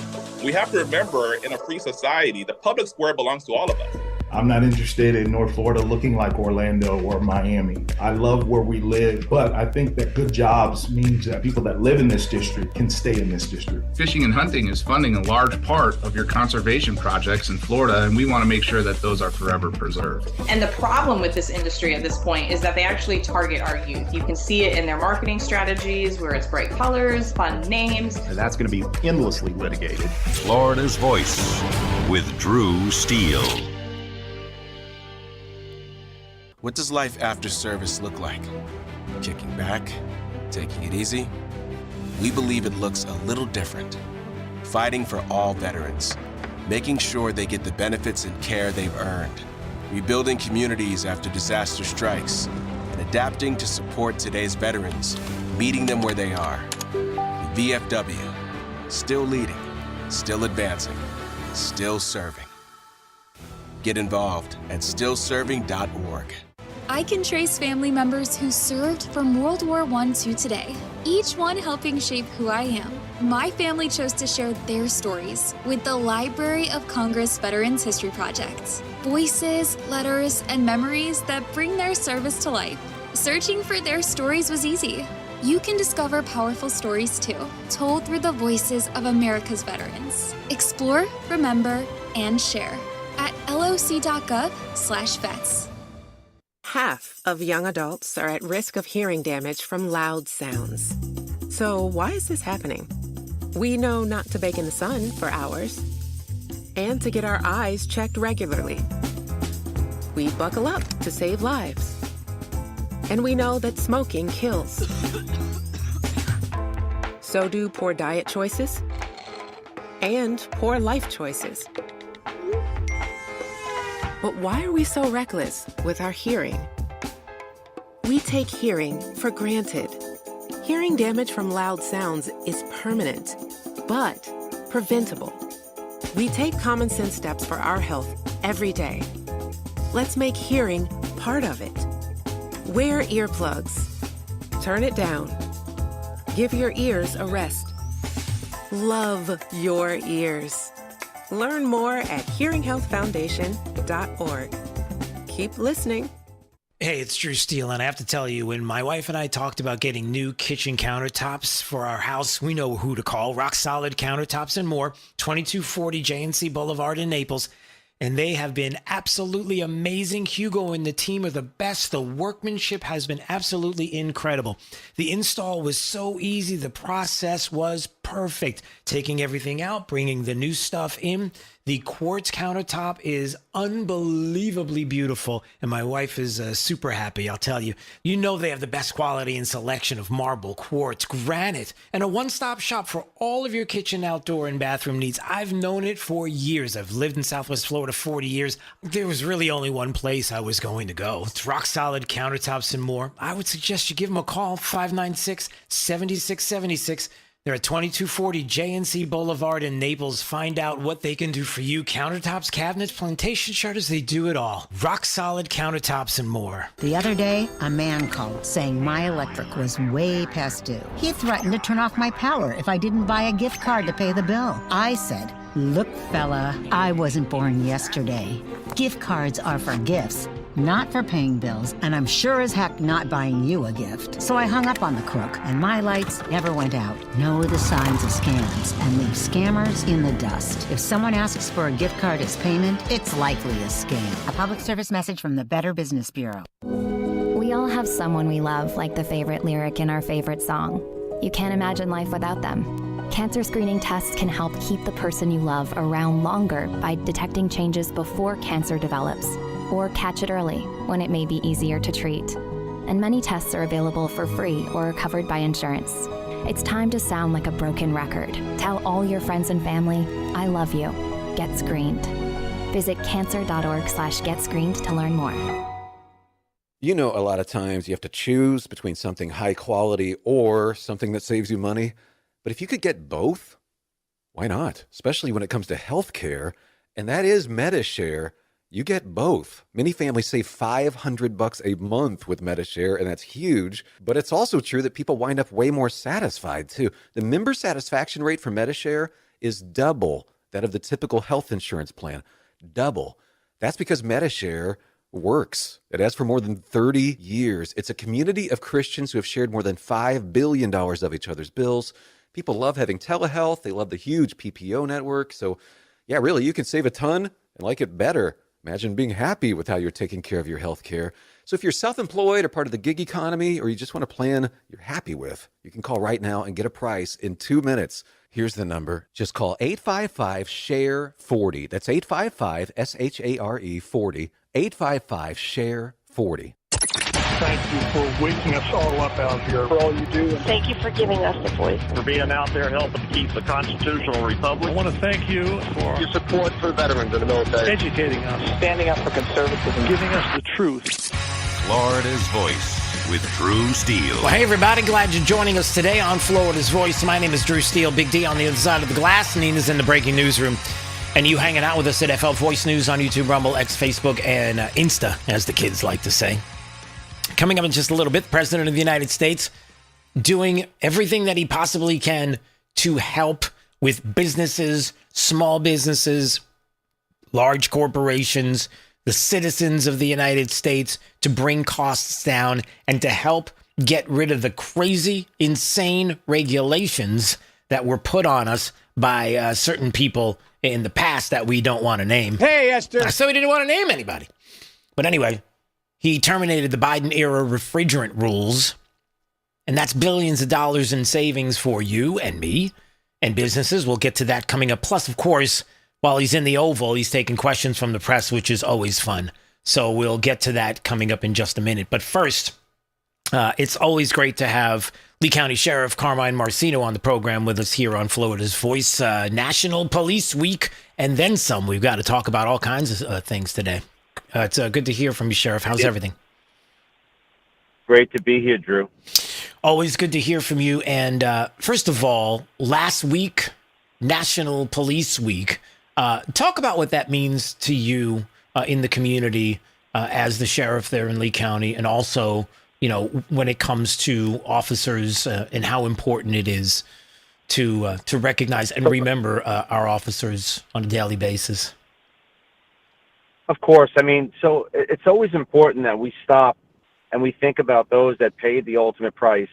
And we get together, law enforcement all over the world gets together, and I will tell you, they're in D.C., and what we stop and we think about is those that put that badge on, paid the price, serving others. Behind that badge, it's someone's loved one, someone's husband, someone's wife, and we can never forget what that means. I mean, it's just tremendous responsibility, and we can never forget. So in our important days, to stop, take time, and think about that, that's very important. Yeah, and you don't just work in the community, but you're part of the community. I mean, you live in the community. So many people that engage with officers, even on the street, on their blocks. And obviously, it's important that we remember, as you were talking about, and we can even talk about the LCSO's Fallen Deputy Memorial Ceremony that's going to be taking place, remembering these heroes fallen in the line of duty. Absolutely. You know, we've lost 11 family members, 10, and actually 1 canine, unfortunately. And, you know, we don't forget that. So we have a memorial, and we have all the families of the lost come. And it's important that we all hit the pause button in our busy lives, and we think about those that go out there, those that have paid that sacrifice, because they're not just case numbers, Drew. They're people's husbands, wives, family members, brothers, sisters, and we can never forget what they do. And in this world today, man, God bless all the law enforcement. They are the peacemakers. And also, you know, how we are so lucky to live in the state of Florida because, you know, the communities, they get it. I think we are blessed because people understand this. And also when you have a governor, you have a state that cares about law and order and is willing to do what needs to be done, as opposed to some who wanted a defund, right? You can't even imagine. Can you imagine defund the police? No. I mean, it's unimaginable. Places like Minneapolis, Chicago, my hometown of New York, Seattle, Atlanta, where we see riots. I mean, Governor DeSantis has made it clear, and he has spoke on behalf of everybody, saying, you know, Florida's the place to be because we stand together, united, with safety, security, law, and order. And it starts at the top. Our great President Trump is the same way. I mean, the man supports law enforcement to the top degree, and I thank God every single day we have him in place because this country really needed it at the right time, and we got to pull together and start making the streets safe. Yeah, you bet. Well, listen, I'm glad we had a couple of minutes to talk about this because it is so important, National Police Week, and obviously for you there as the Sheriff of Lee County, the Lee County Sheriff Office's Fallen Deputy Memorial Ceremony that's going to be taking place. Very important that we remember, and I just appreciate that you're doing that, and so important that we talk about this, and also to be reminded that as a community, you know, it's hard to believe that we were in a place before, as we just mentioned, where there were people who didn't think about law enforcement in communities and cities, the defund police movement, but also the importance of remembering that these are family members and people that live in our community. It's so important. Population has increased. It's exploded. Crime's never been lower. I'm proud of it. Yeah. The great residents of Lee County deserve it, and we'll make sure of it. As sheriff, I will make certain they live with law and order and safety and security. Awesome. All right, my friend. I appreciate a few minutes of your time. All the best. God bless. We'll see you soon, okay?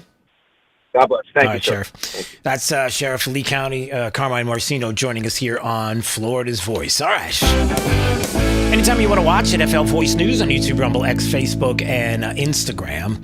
All right, the President of the United States today had a lot of people in the Oval.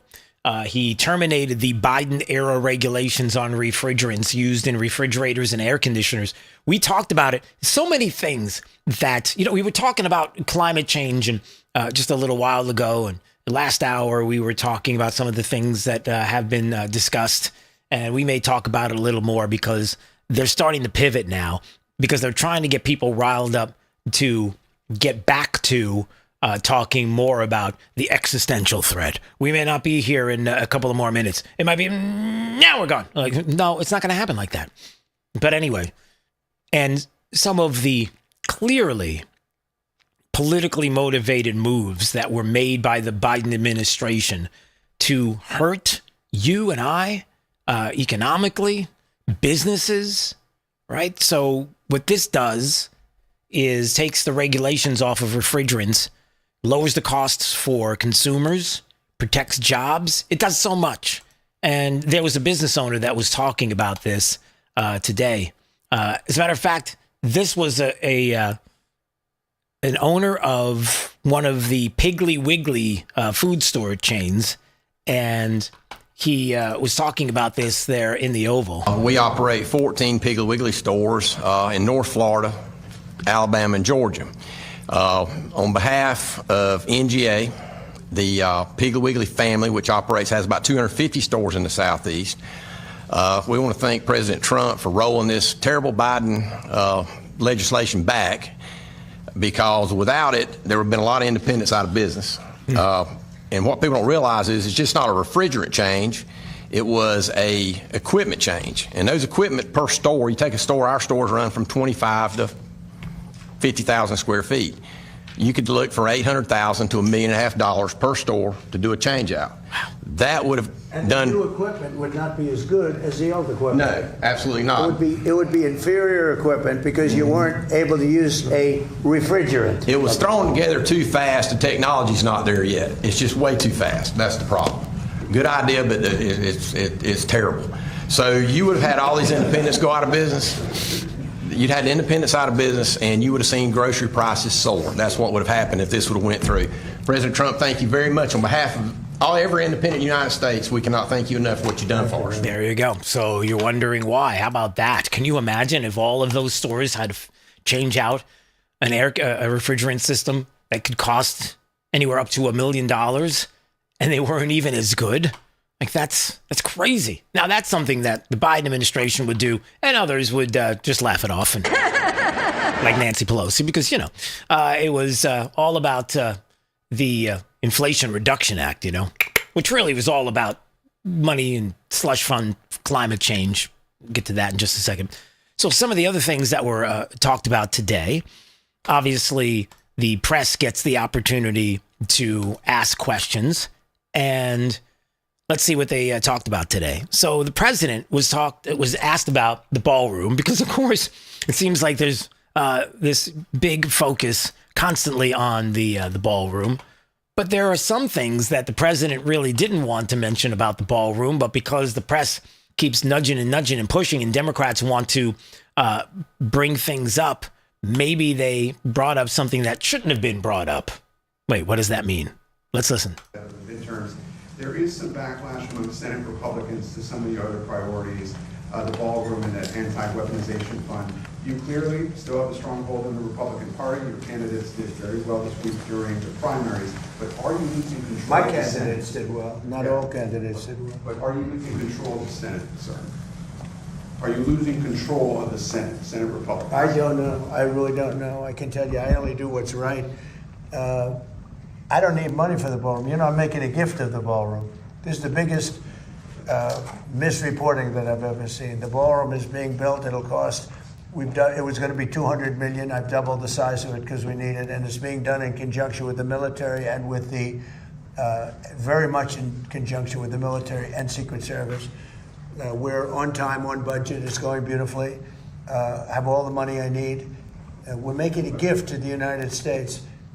They came along and they said, we want to make it the White House overall more secure. And I understand that. Not for me, because I'll be gone. I'll be gone, and you'll have somebody else in for hopefully hundreds of years.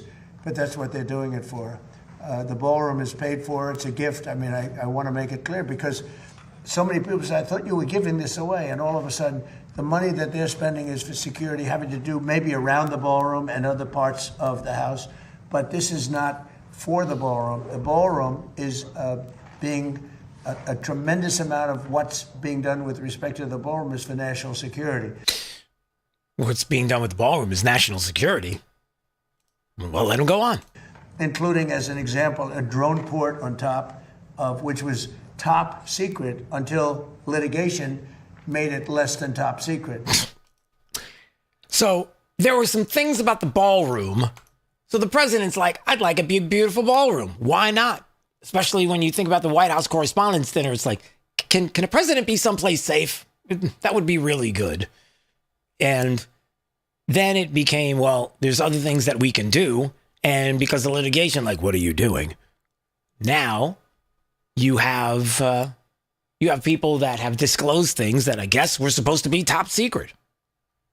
And play the end of this, because I want to see if he talks about one other thing about, exposing now that there's going to be this drone port on top and a couple of other things that are going on. Here, check this out. But we have a drone port. We have the glass that's 4 inches thick, bulletproof glass. We have bulletproof walls. We have things. You need a place like this. But this is being made as a gift from me and other people that are great patriots that spend a lot of money. We're building what will be the finest ballroom anywhere in the world. If they want to spend money on securing the White House, I think it would be very, very much a good expenditure. But the ballroom is being built. But what if Congress doesn't sign off on the security money, sir? Then the White House won't be a very secure place. Whoa. What about that? So we're shoring up and securing the White House. Probably something we should have done a long time ago. And what if they deny the ballroom security funding? Well, then maybe the White House won't be a very secure place. What about that? What else was he asked about? I think with Cuba, he was asked a few questions with regard to that, and I guess about the Nimitz aircraft carrier and off the coast. And let's see what the president had to say about this today. And then regarding Cuba, there was an aircraft carrier that just arrived there just this week, Nimitz aircraft carrier. Are you sending that there to intimidate the Cuban government? No, not at all. Cuba, look, it's a failed country. Everybody knows it. They don't have electricity. They don't have money. They don't have really anything. They don't have food. And we're going to help them along, and we're going to help them because number one, I want to help them. I don't want to on a humanitarian basis, but we have the Cuban American population, much of it living in Miami and Florida. That's a great group of people, amazing group of people, industrious, they're great Americans. They've wanted this to happen. They want to go back to their country. They want to help their country. I hope they're going to stay here, but they want to go back. They want to invest in their country and, see if they can bring it back. Other presidents have looked at this for 50, 60 years doing something, and it looks like I'll be the one that does it. So, yeah. So it looks like I'm the one that's going to be doing it, and should have been done a long time ago, and other presidents have looked into this. The question is, how have other presidents looked into this? Oh, I know how some of these former presidents looked into it. Hey, everybody, you remember what Barack Obama did? Here's Barack Obama hanging out with Raul Castro at a baseball game. The energy was there the minute you walked inside. Oh, the energy was there, everybody. This is, I forget what year this was. D, can you do me a favor in the newsroom? Can you look up what year Barack Obama went to visit Cuba and Raul Castro to the cheers of the crowd there at the baseball stadium? Super excited about another communist visit. I mean, the president of the United States visiting the country. Just check the year on that, will you? It didn't take much to get the crowd going, except, of course, the President of the United States. That's right. Yeah. And who's he hanging out with? President Barack Obama with the First Family and President Raul Castro. Ah, there they are together. So that was Barack Obama's idea of doing something about Cuba. And by the way, just a little aside, the issue as to why Raul Castro is indicted by the Attorney General and why it is time for everyone in the family to give it up, and maybe for Raul Castro to turn himself in, is because of what was described yesterday and the humanitarian plane that was shot down by MiGs, by the military there in Cuba, and never anyone held to account, including Raul Castro, who should have been held to account. And there's Barack Obama in 2016, thank you, D, hanging out with Raul to the cheering of the crowds, which, of course, in communist countries happens all the time, because if you don't cheer, then there might be some problems, But it was great to see two leaders of two different countries together watching a ball game. Speaking of Cuba, one other clip we can play. I think this was, Senator Marco Rubio. And he was talking today about Raul Castro and what we can do next with regard to him and justice and more. Well, that was a grand jury in South Florida returned an indictment on Raul Castro. It had nothing to do with us. It's a grand jury. The evidence is clear. He admits to it. Raul Castro openly admits and brags about he shot down civilian, gave the order to shoot down civilian airplanes. And how would you get him here? Well, I'm not going to talk about how we're going to get him here. If we were trying to get him here, why would I say to the media what our plans are about that? I know you have to ask, but why would I answer that? The bottom line, there's a lot. At that point, he becomes a fugitive of American justice. And, well, if there's an announcement, we'll tell you afterwards, not before. What do you do with... Hey, D, let's answer this question together, because I think we know the answer. What do you do with fugitives of American justice? I think I got an idea. You think you got an idea? Does it involve metal bars?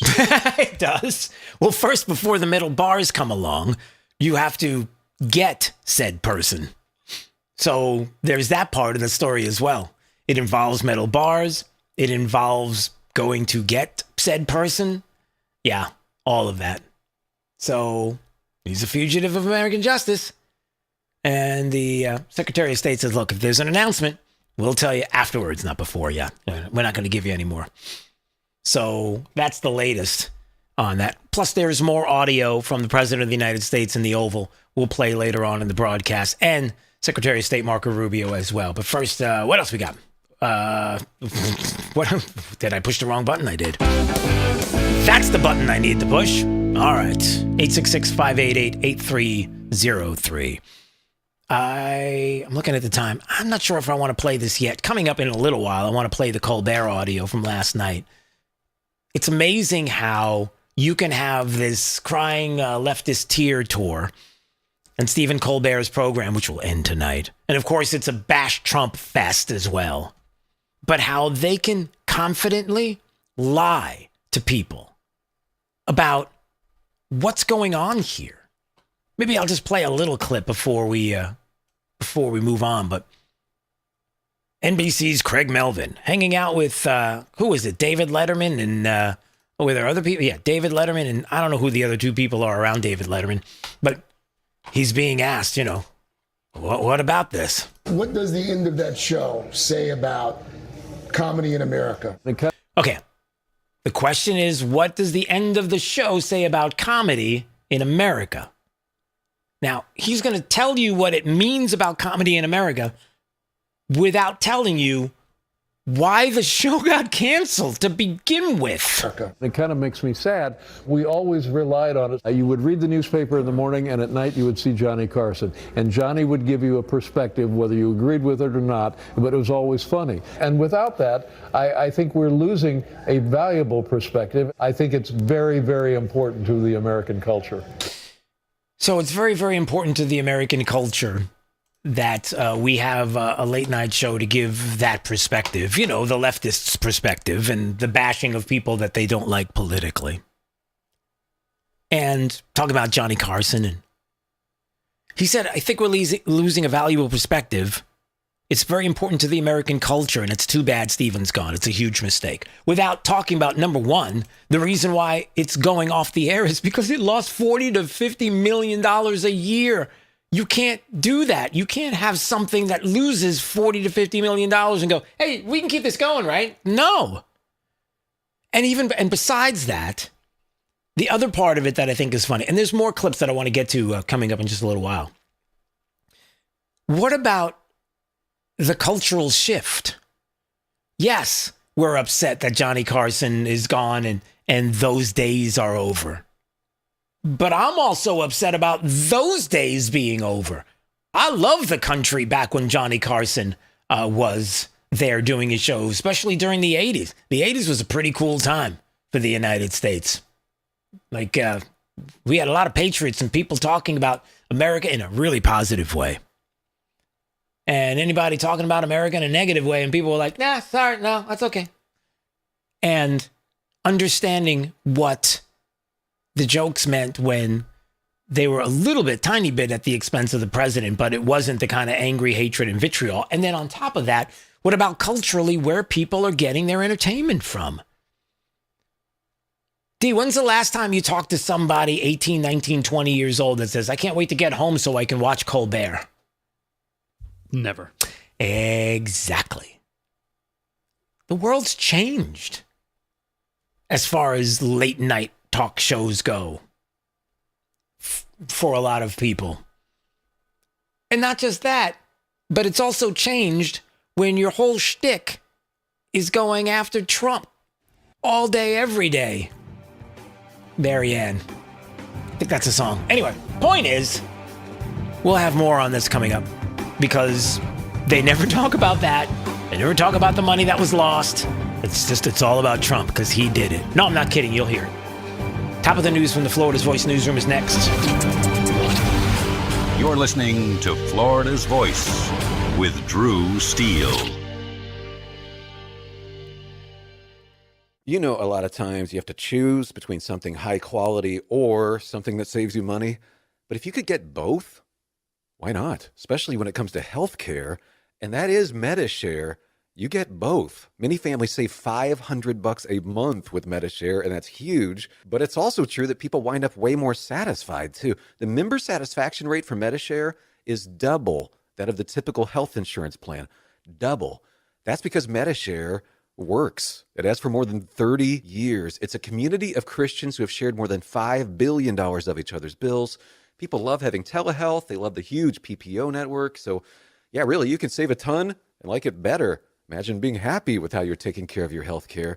So if you're self-employed or part of the gig economy, or you just want a plan you're happy with, you can call right now and get a price in 2 minutes. Here's the number. Just call 855-SHARE-40. That's 855-SHARE-40. 855-SHARE-40. Hey, Max, you look absolutely dashing in that purple tie. Ready to harness the world? You bet, Daisy. I'm ready as I'll ever be. And might I say, your purple tie really pops with your vest. Thanks. I almost went with a cape, but didn't want to come across as pretentious. Nonsense. Anyone in our line of work should rock a cape. You might be onto something, Max. Phew, so here we go. First day on the job.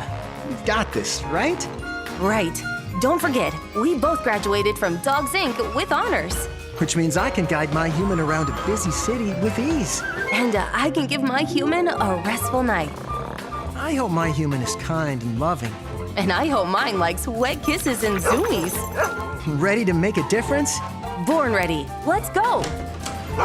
Discover how extraordinary dogs like Daisy and Max change lives at no cost to the recipients. Visit dogsinc.org. After my injury, I lost my sense of purpose. I lost the ability to tuck my daughters into bed. Homes for Our Troops build specially adapted homes with features that allow our veterans to function independently and focus on their recovery and family. This life-changing gift of freedom is provided mortgage-free thanks to our donors and supporters. Homes for Our Troops gave me a home where I can be a dad. Homes for Our Troops gave me a brighter future. We need you to join us too in completing this important mission. Learn more at hfotusa.org. I'm Chris Jakovic. I served in the United States Air Force and I deployed 3 times. Being a veteran, it's interwoven into your DNA. It is really the absence of the connection and the purpose that can really drive a lot of veterans to some negative thoughts. For those who are in a suicidal crisis, the window of time to save somebody's life is very short. Our duty is to protect ourselves and protect our families. And one way you can do that is store your weapons safely. Store all your guns securely. Help stop suicide. Brought to you by End Family Fire and the Ad Council. Since the dawn of time, man and wildlife have shared a connection. And hunting traditions passed down from generation to generation have connected man to the natural world. From bow and arrow to hook and bullet, as man evolved, our link to those traditions remains.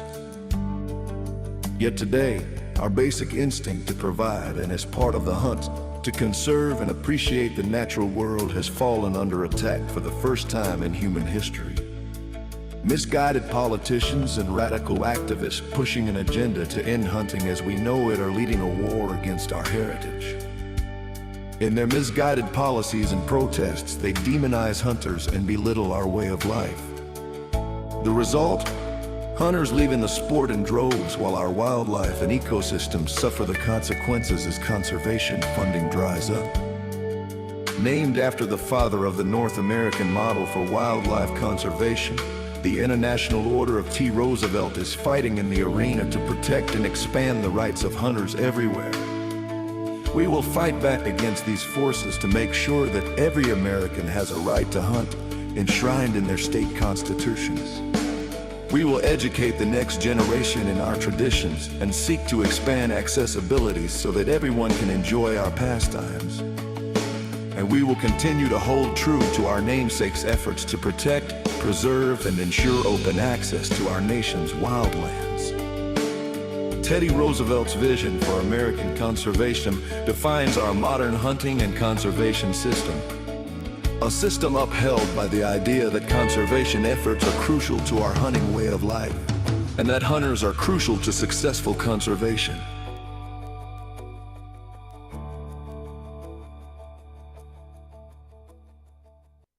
Hey, it's Drew Steele. Look, are you still playing defense with your money? It's time to shift gears and seize the fresh opportunities this new pro-business environment has to offer. That's exactly what certified financial planner professional Alfie Townsend and the team at Advantage Retirement Group do for high net worth investors like you, helping you go on the offense with advanced tax strategies, thoughtful risk management, and forward-thinking financial planning. Imagine enjoying the retirement lifestyle you've worked so hard to achieve, all while staying one step ahead, and in a changing world, you've got to do it. Alfie and his team design personalized strategies to strengthen your financial foundation so you can focus on living life on your terms. Ready to find out more? Text VISIT to 239-747-7470. Again, you can call or text 239-747-7470. Schedule your one-on-one consultation today and see how a proactive approach can help you thrive no matter what the market does next. Don't wait. Call or text VISIT to 239-747-7470 right now.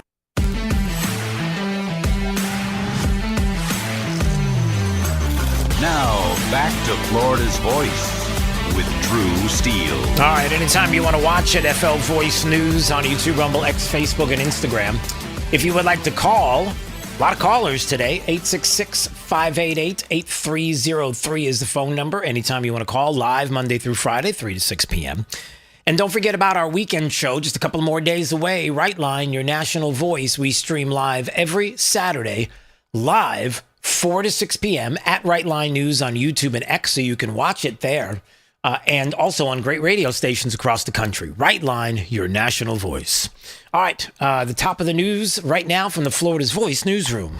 Top of the news, Florida's headlines. Now. And for the last time today, AP Anita Padilla is in the Florida's Voice newsroom. She's right over there. What's up? Hey there, Drew. House Republicans open a new Medicaid fraud investigation. And a South Florida congressional candidate launches a massive TV ad buy. Those stories in just a moment, but first topping the news, President Donald Trump rolling back Biden-era regulations on refrigerants used in refrigerators and air conditioners. Trump says the move will lower costs for consumers, protect jobs, and help reduce your grocery prices. The administration says the previous rules was forcing businesses to use more expensive equipment and refrigerants, which was raising costs for supermarkets, food transportation, and medical supplies. EPA Administrator Lee Zeldin is calling the change a big win for working families. The White House estimates the action could save Americans more than $2 billion. House Republicans are launching a formal investigation into an Ohio Medicaid fraud scheme. Lawmakers say convicted felons and foreign nationals used hundreds of shell companies to bill taxpayers for home health services that were never, ever provided. The investigation follows a Daily Wire report claiming that one building in Columbus housed 94 fake companies, all of them collecting millions in Medicaid payments. Congressman Brandon Gill says the new House task force will have subpoena power and could issue criminal referrals. Republicans say the fraud took money away from Americans who actually need those services. And in Florida politics, Republican congressional candidate Michael Carbonara announcing a $3 million TV and streaming ad buy in Florida's 22nd district. The campaign says the ads are going to run through the 2026 Republican primary across broadcast, cable, and streaming platforms. Carbonara says his campaign is focused on liberty, safety, and affordability. The campaign also says it has raised more than $2.5 million this cycle. All right, that's the latest from the Florida's Voice newsroom. I'm Anita Padilla, the news director here at Florida's Voice. Drew, back over to you. All right, AP, we appreciate it in the Florida's Voice newsroom. Anytime you want to check out the stories they're working on, flvoicenews.com. That's Florida's Voice. The website. All right, what else do we have going on? I know we've got so many things that I want to talk about. Let me just pivot to this quickly. So you have Spencer Pratt in L.A. The Spencer Pratt story is a big one to me. And it's a big one to me because I feel like this is, well, in L.A., the idea that there could possibly be a Republican mayor of the city is crazy, but it could happen because of the common sense values that he brings. And I love hearing how he approaches different issues in these interviews, like with CNN, where you have, I don't know who the person that's doing the interview, but here he is on CNN and talking about why he's a registered Republican. Huh. Why is that? Why are you a Republican? Well, you want to break some news here? Sure. When I was a hated reality star, yeah, I got so many death threats. I had so much security and police, and what did they tell me to do? Get a gun. This is real. I know people don't like guns, but LA was dangerous if you're hated, so I got a gun. Yeah, why don't people like guns? What's the problem with the gun? The gun isn't what's shooting people. People are shooting people. Sorry, I just interrupted thee. Go ahead. Yeah, you can keep going, Spencer. My wife got a gun. And then we needed CCWs.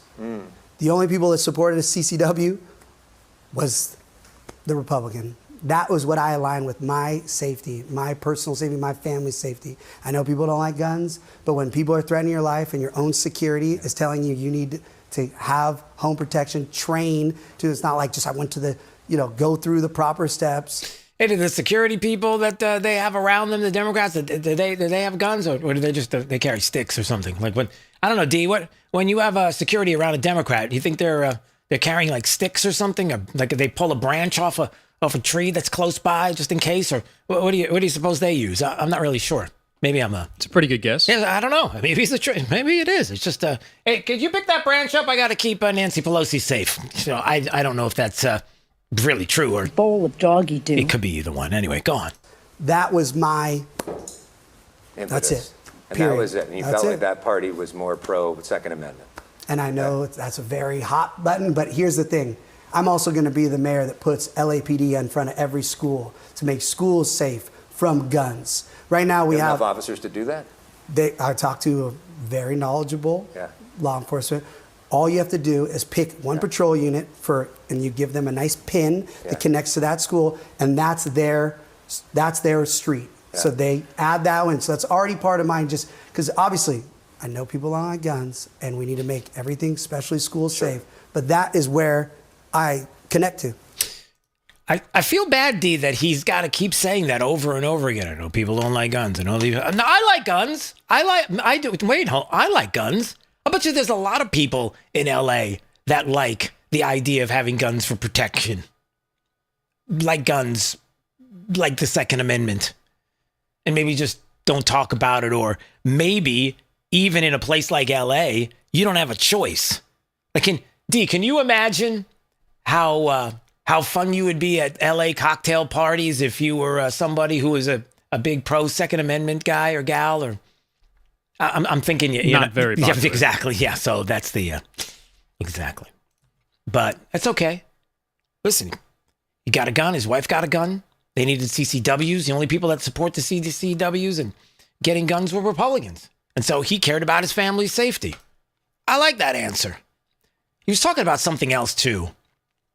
And he was talking about people who were making fun of him and not having, I guess, a degree. What is it, a law degree or something? In other words, how could you be an administrator? Remember, we talked about that yesterday and how you can do this. And he made the point and others made the point that, look, I'm going to surround myself with great quality people that can help me to administer. That's what you do. You don't do it all on your own. So what else did he say? Are there any modern politicians that you're especially studying or drawn to? No, I'm not a politician. I don't want to be a politician.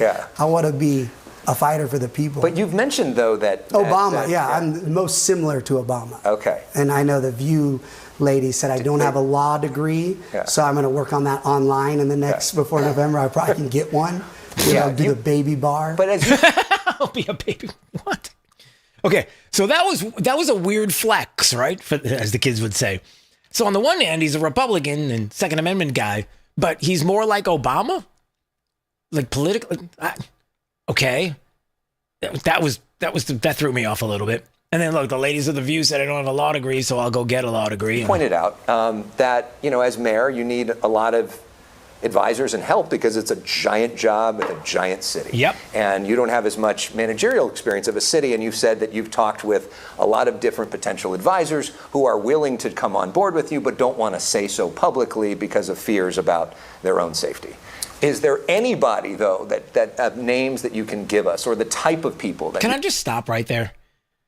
Dee, does that bother you as much as it bothers me that Spencer Pratt, running for mayor of the city of Los Angeles, can't communicate the name of the people that he would like to bring on board to help him to be the administrator of these individuals to administer the things that need to be done in LA out of fear of some kind of retribution, like harm, like physical harm? Are you serious? Like, that bothers me to no end. Really? Yeah, really. Why? Like, who would do that? What type of human being would be like that? Well, I don't know. In a big lefty city like Los Angeles, I guess you could figure it out.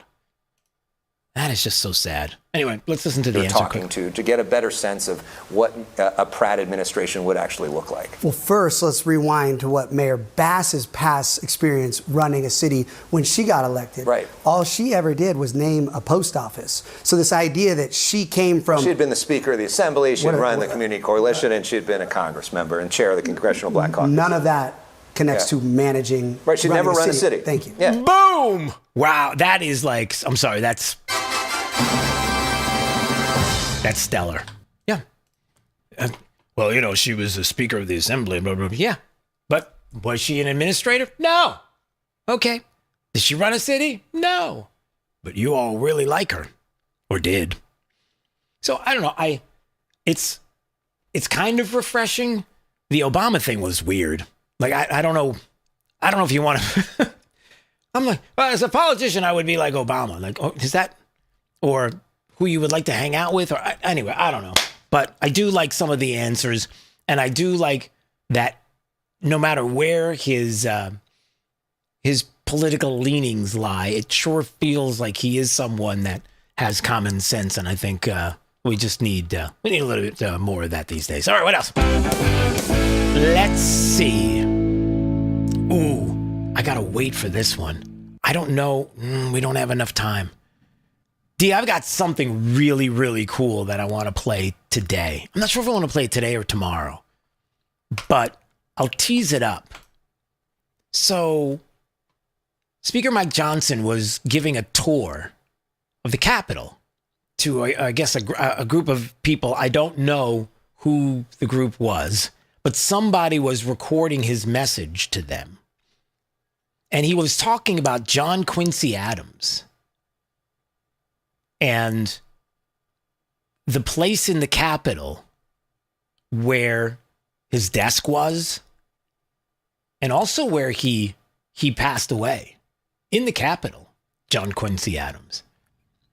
And wow, I'm trying to see how long it is. It's 2 minutes and 12 seconds, and I'm looking at the time, and I don't have enough time to play it today, but I promise you I'm going to be playing this, and it's compelling. It's a story that I didn't know about. When I was listening to it, I was like, ooh, got chills. Like, it was that good. So, I don't know, D, is that the kind of thing we play coming up after the break, or do we play it to finish out the show? Maybe we finish out the show with it.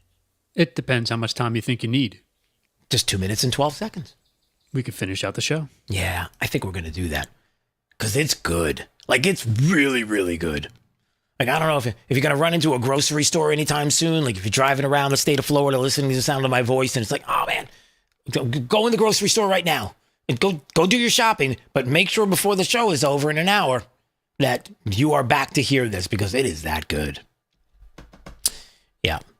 So I'll play that coming up. I was excited to hear about it. And then also on the way, the UF story is getting crazy, everyone. It's not getting better. It's getting weirder. It's frustrating beyond belief. And coming up, I'll have that for you. Dan Weldon, who's running for Congress here in the state of Florida, talked about the University of Florida is about to pay their interim president north of $4 million for less than a year of work running the university. That's what Senator Rick Scott was talking about yesterday that we talked about. UF president, they're looking for a new president, and they've got like a Santa Ono 2.0 thing going on right now with DEI and all of this. And then we come to find out this, what appears to be the proverbial golden parachute contract, which costs us money. And wait till you hear the latest on this, because apparently there's some video that's out there that talks about the board giving and relinquishing up all of its responsibilities to one person to be able to make that decision. Oh, that's not a good decision. And then the decision by the decision person that the board gave up the decision to, well, the board giving it up wasn't a good decision. There's a lot of bad decisions going on. We'll talk about it coming up. You're listening to Florida's Voice with Drew Steele. Did you know VA home loans are a key to home ownership for those who served? The first moment I walked into my home, I could hear my footsteps echo off the back wall. The first thing I thought in my head was, man, furniture is going to be real expensive. The VA not requiring any down payment prior to buying the home allowed me to take that money I had budgeted to go out and buy furniture, food, cleaning supplies, pretty much everything I needed. Purchasing a home is scary, but ultimately it's not impossible, and they make it so that anybody can do it. To learn more, visit va.gov/home loans. For 25 years, the Library of Congress Veterans History Project has collected and preserved the experiences of America's heroes. From original letters to oral histories, these first-hand accounts bring history to life, one voice at a time. With over 120,000 stories collected, each reveals the courage, sacrifice, and service of our veterans, but many remain untold. Help our nation reach 125,000. Share a story. Ensure a legacy. Visit loc.gov/vets today. You know, a lot of times you have to choose between something high quality or something that saves you money. But if you could get both, why not? Especially when it comes to healthcare, and that is MediShare. You get both. Many families save $500 a month with MediShare, and that's huge. But it's also true that people wind up way more satisfied, too. The member satisfaction rate for MediShare is double that of the typical health insurance plan. Double. That's because MediShare works. It has for more than 30 years. It's a community of Christians who have shared more than $5 billion of each other's bills. People love having telehealth. They love the huge PPO network. So, yeah, really, you can save a ton and like it better. Imagine being happy with how you're taking care of your health care. So if you're self-employed or part of the gig economy, or you just want a plan you're happy with, you can call right now and get a price in 2 minutes. Here's the number. Just call 855-SHARE-40. That's 855-SHARE-40. 855-SHARE-40. When I was 19 and I was going to shows, I was not thinking about permanent hearing loss. I wasn't thinking about tinnitus. Sometimes my kids are having a conversation with me and that ringing starts in my ear. They're talking to me and I hear their voice, but I can't focus on what they're saying. The audiologist, he told me that most of his clients are not old people. They're kids that have their earphones in. I have a lot of regret about not protecting my ears sooner. Protect your ears at all times, no matter what. It's not something you can get back. Some journeys start small, with small pause and big purpose. Look how little fly, you sweet girl. Every great partnership begins with the first step. Yeah, let's go. Guiding them through the world so one day they can guide someone through life. With shared experience, confidence grows, and the path becomes clear.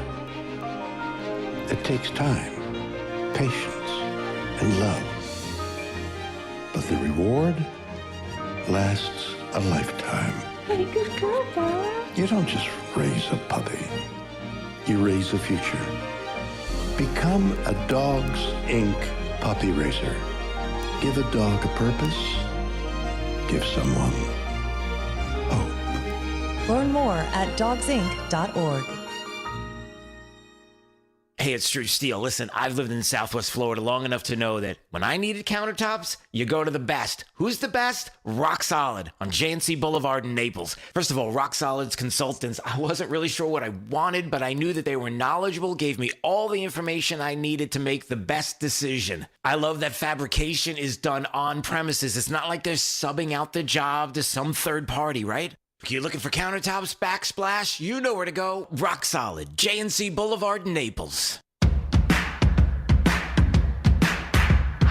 Now, back to Florida's Voice with Drew Steele. A couple weeks ago, I had a woman stop by with her very large bag and pretty much take all the treats out of the stand. She also took a bunch of jams and stuff from one of my other vendors in large amounts. Like, she filled this bag as full as she could fill it, and then also filled her arms, and then just said thanks to the camera and peaced out. I had just put out all the oatmeal cream pies that you guys voted on, and she took all of them. I think I had 5 left after that I ended up putting out. So I think like 5 other people got oatmeal cream pies, but she took the rest. All right, Dee. So this is a tale of a woman in Colorado who has finally been caught because she decided she was going to raid a local farm stand's homemade oatmeal cream pies. And she did it too many times. The first time she took it and said, "See ya." And then she went back to get all of them and got busted. Now, the big question about this story is oatmeal cream pie? I got to be honest. That sounds disgusting. Oatmeal cream? I'm trying to think of a scenario where a creamy oatmeal pie might be theft worthy. And I can't think of one. What would you... A cream, like the cookie? I don't know. Oatmeal cream pie. So let's just say it's a pie. Like oatmeal cream pie cookies? No, it's an oatmeal cream pie. She makes pies that are oatmeal cream. Like, could it be possible that there is an oatmeal cream pie on the planet that is so good you steal it not once but twice? Someone would think so. Well, one person does. Maybe they have like long COVID or something and they lost their sense of taste and smell, because I can't imagine oatmeal cream pies being like that. I'm just trying to, oatmeal and cream. Anyway, we're moving on now. That's fine. Enough.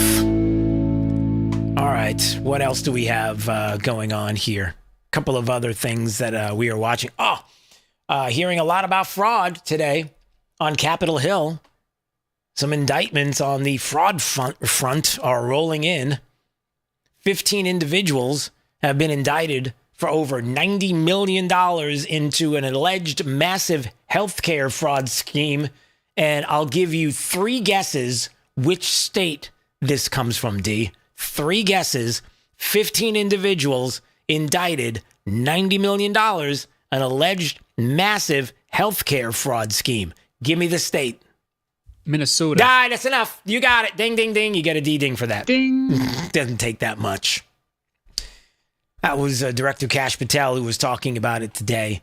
Largest Medicaid fraud cases ever. So in just a couple of minutes when we come back, some people have been asked about it, including Ilhan Omar, maybe even about some of her own alleged criminality and things that have been going on with, fraudulent different maneuvers and people she's hanging out with and the like. So that came up. And wait till you hear the presser and some of the clips from this fraud bust. It's just unbelievable. By the way, it involves 7 state-managed Medicaid programs. And if you're a leftist in the state of Florida who's listening to the sound of my voice, thank you so much. I appreciate that. Thanks for hanging out with us. You could be doing other things as a leftist, like causing issues in your community, but you decided to listen to us instead. Thank you. I'm just kidding. You might be a very upstanding person in your community, but you just want to defund the police. I don't know. The point is that even you leftists have to be happy about this, right? It's your money too. Don't you want Medicare, Medicaid to exist when you need it? And if it keeps going like this with all the fraud, it may not be there for you. You're listening to Florida's Voice with Drew Steele. My name is Corporal Bradley Joseph Seitz. Jerry Reed. Kate Weber. These are real veterans facing a real challenge. I have PTSD. And I have PTSD. I have PTSD. Post-traumatic stress disorder can happen to anyone. I was still in a war zone in my mind. But treatment can turn your life around. Treatment has really saved my life. To learn about PTSD and how treatment can help you, call your local VA medical center or visit ptsd.va.gov. The best words to hear at the TSA security checkpoint? You're good to go. So check before you jet. Avoid delays at TSA security checkpoints by making sure you have an acceptable form of ID. That means a real ID, passport, or other acceptable forms of identification. Visit tsa.gov/ID to check the full list of acceptable IDs. Avoid travel delays by checking ID requirements, and you're good to go.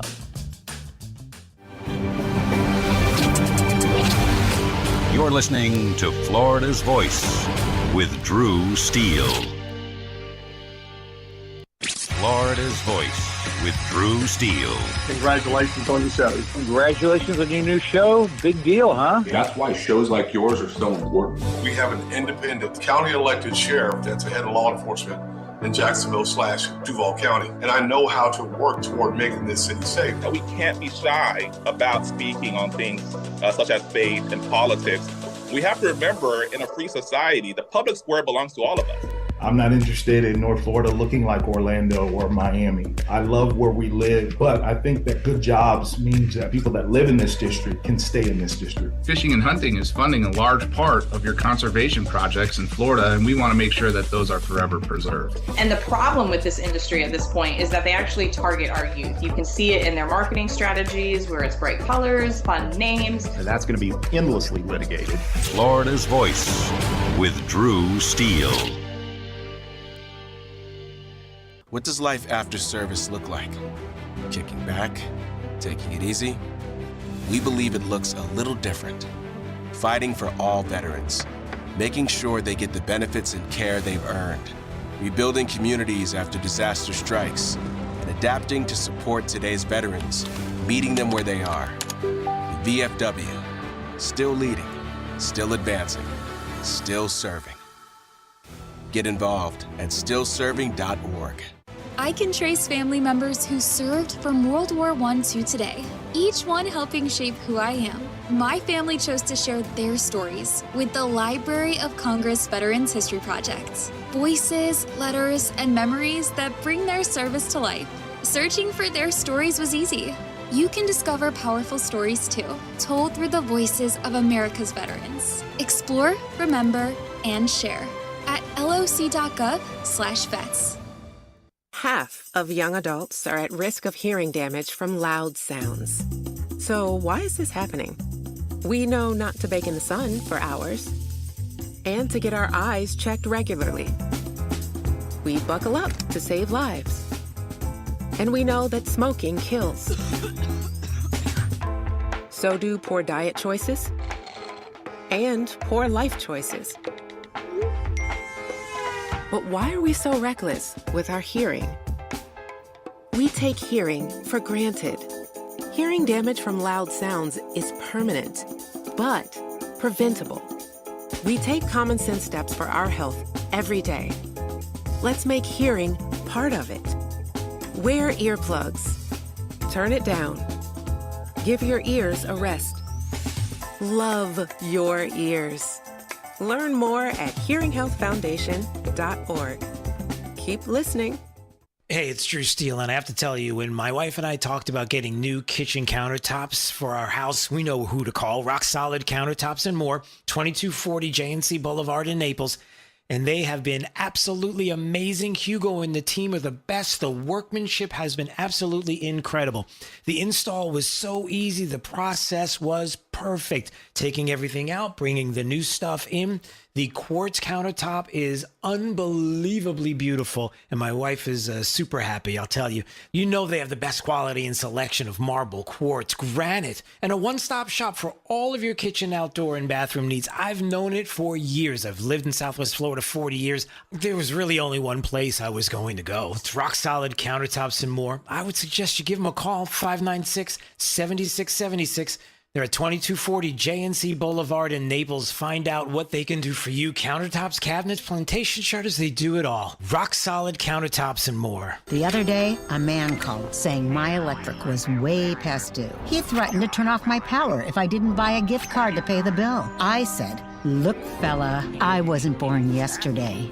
Gift cards are for gifts, not for paying bills, and I'm sure as heck not buying you a gift. So I hung up on the crook, and my lights never went out. Know the signs of scams and leave scammers in the dust. If someone asks for a gift card as payment, it's likely a scam. A public service message from the Better Business Bureau. We all have someone we love, like the favorite lyric in our favorite song. You can't imagine life without them. Cancer screening tests can help keep the person you love around longer by detecting changes before cancer develops, or catch it early when it may be easier to treat. And many tests are available for free or are covered by insurance. It's time to sound like a broken record. Tell all your friends and family, I love you. Get screened. Visit cancer.org/getscreened to learn more. You know, a lot of times you have to choose between something high quality or something that saves you money. But if you could get both, why not? Especially when it comes to healthcare, and that is MediShare. You get both. Many families save $500 a month with MediShare, and that's huge. But it's also true that people wind up way more satisfied, too. The member satisfaction rate for MediShare is double that of the typical health insurance plan. Double. That's because MediShare works. It has for more than 30 years. It's a community of Christians who have shared more than $5 billion of each other's bills. People love having telehealth. They love the huge PPO network. So, yeah, really, you can save a ton and like it better. Imagine being happy with how you're taking care of your health care. So if you're self-employed or part of the gig economy, or you just want a plan you're happy with, you can call right now and get a price in 2 minutes. Here's the number. Just call 855-SHARE-40. That's 855-SHARE 40. 855-SHARE-40. Thank you for waking us all up out here, for all you do. Thank you for giving us a voice. For being out there helping keep the constitutional republic. I want to thank you for your support for veterans in the military. Educating us. Standing up for conservatism. Giving us the truth. Florida's Voice with Drew Steele. Well, hey, everybody. Glad you're joining us today on Florida's Voice. My name is Drew Steele. Big D on the other side of the glass. You got Nina in the breaking newsroom, and you hanging out with us at FL Voice News on YouTube, Rumble, X, Facebook, and Instagram. Don't forget about our weekend show, Right Line, your national voice, streams Saturdays, 4 to 6 p.m. And you can watch at Right Line News on YouTube and X. And it's on great radio stations across the country. And we are so humbled and grateful to them for allowing us to be part of their programming day. Thank you so much. All right, let's get to this. The fraud that we were talking about earlier. We mentioned that today, 15 individuals indicted, over $90 million in an alleged massive healthcare fraud scheme. So we had the Assistant Attorney General, Colin McDonald, who was there with others to announce these indictments. Today, we are announcing criminal charges against 15 defendants in Minnesota for fraud schemes that targeted over $90 million in taxpayer dollars. Let me be clear up front about something. This is not the end of our work in Minnesota. This is not the end of the beginning of our work in Minnesota. This is the beginning of our work in Minnesota. The fraud here in Minnesota is shocking. Shocking. We're getting used to shocking news out of Minnesota lately. It's pretty interesting. So 7 state-managed Medicaid programs totally plundered by fraudsters. And one program has nothing. Zero. Nothing's left. Let's hear a little bit more from the Assistant Attorney General on this. People. For example, one defendant is charged with defrauding the Integrated Community Supports Medicaid program. This program is designed to help individuals with disabilities live independently. One patient was supposed to be receiving 24-hour care through this program, but he was actually being serviced by a fraudster and received no services. This patient was later found dead. Meanwhile, the architect of this fraud scheme was billing Medicaid as if he was providing care to this patient. The defendant even submitted a claim of over $400 for services he never provided the day before this man died. Hey, let me ask all you leftists out there. You care about this? Is this a news story for you? Or, you got a Democrat governor there in Minnesota, And I'm a knucklehead at times. Yeah, we know. And, you've got some Democrat legislators and people that are in Congress that you kind of like. I don't know why, but you want to look past the fraud. This doesn't bother you at all. Here's another part of this that I think is so important. And I hope you don't miss this either, because this is a big deal. All of our programs are built for a high trust society. We didn't set up these programs with layers and layers and layers of anti-fraud redundancy because we set it up for a people who are accustomed to be able to trust their neighbors, their families, and their friends to do the right thing, to be honest, and not to try to bilk their fellow Americans by raiding these programs. Exactly. That's Andrew Ferguson, the White House Task Force to Eliminate Fraud.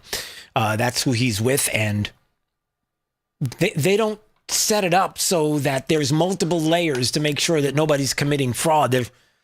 They're built on high trust society. You might say a virtuous people.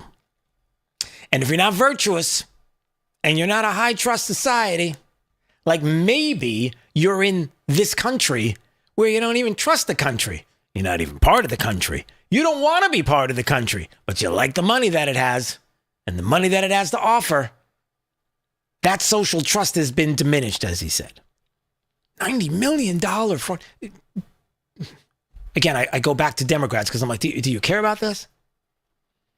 By the way, I guess there was more on this.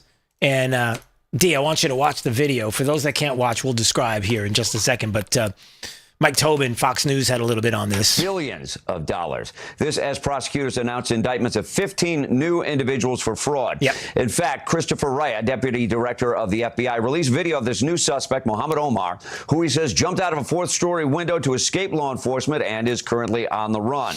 It doesn't look like he's on the run. It looks like he broke his ankle hopping over a fence, and he's hopping. Did you see that, D? I mean, let me just play this again. Did you notice this? So this guy, I guess, hopped a fence or something. It looks like he doesn't look like he's running to me. It looks like he's hopping.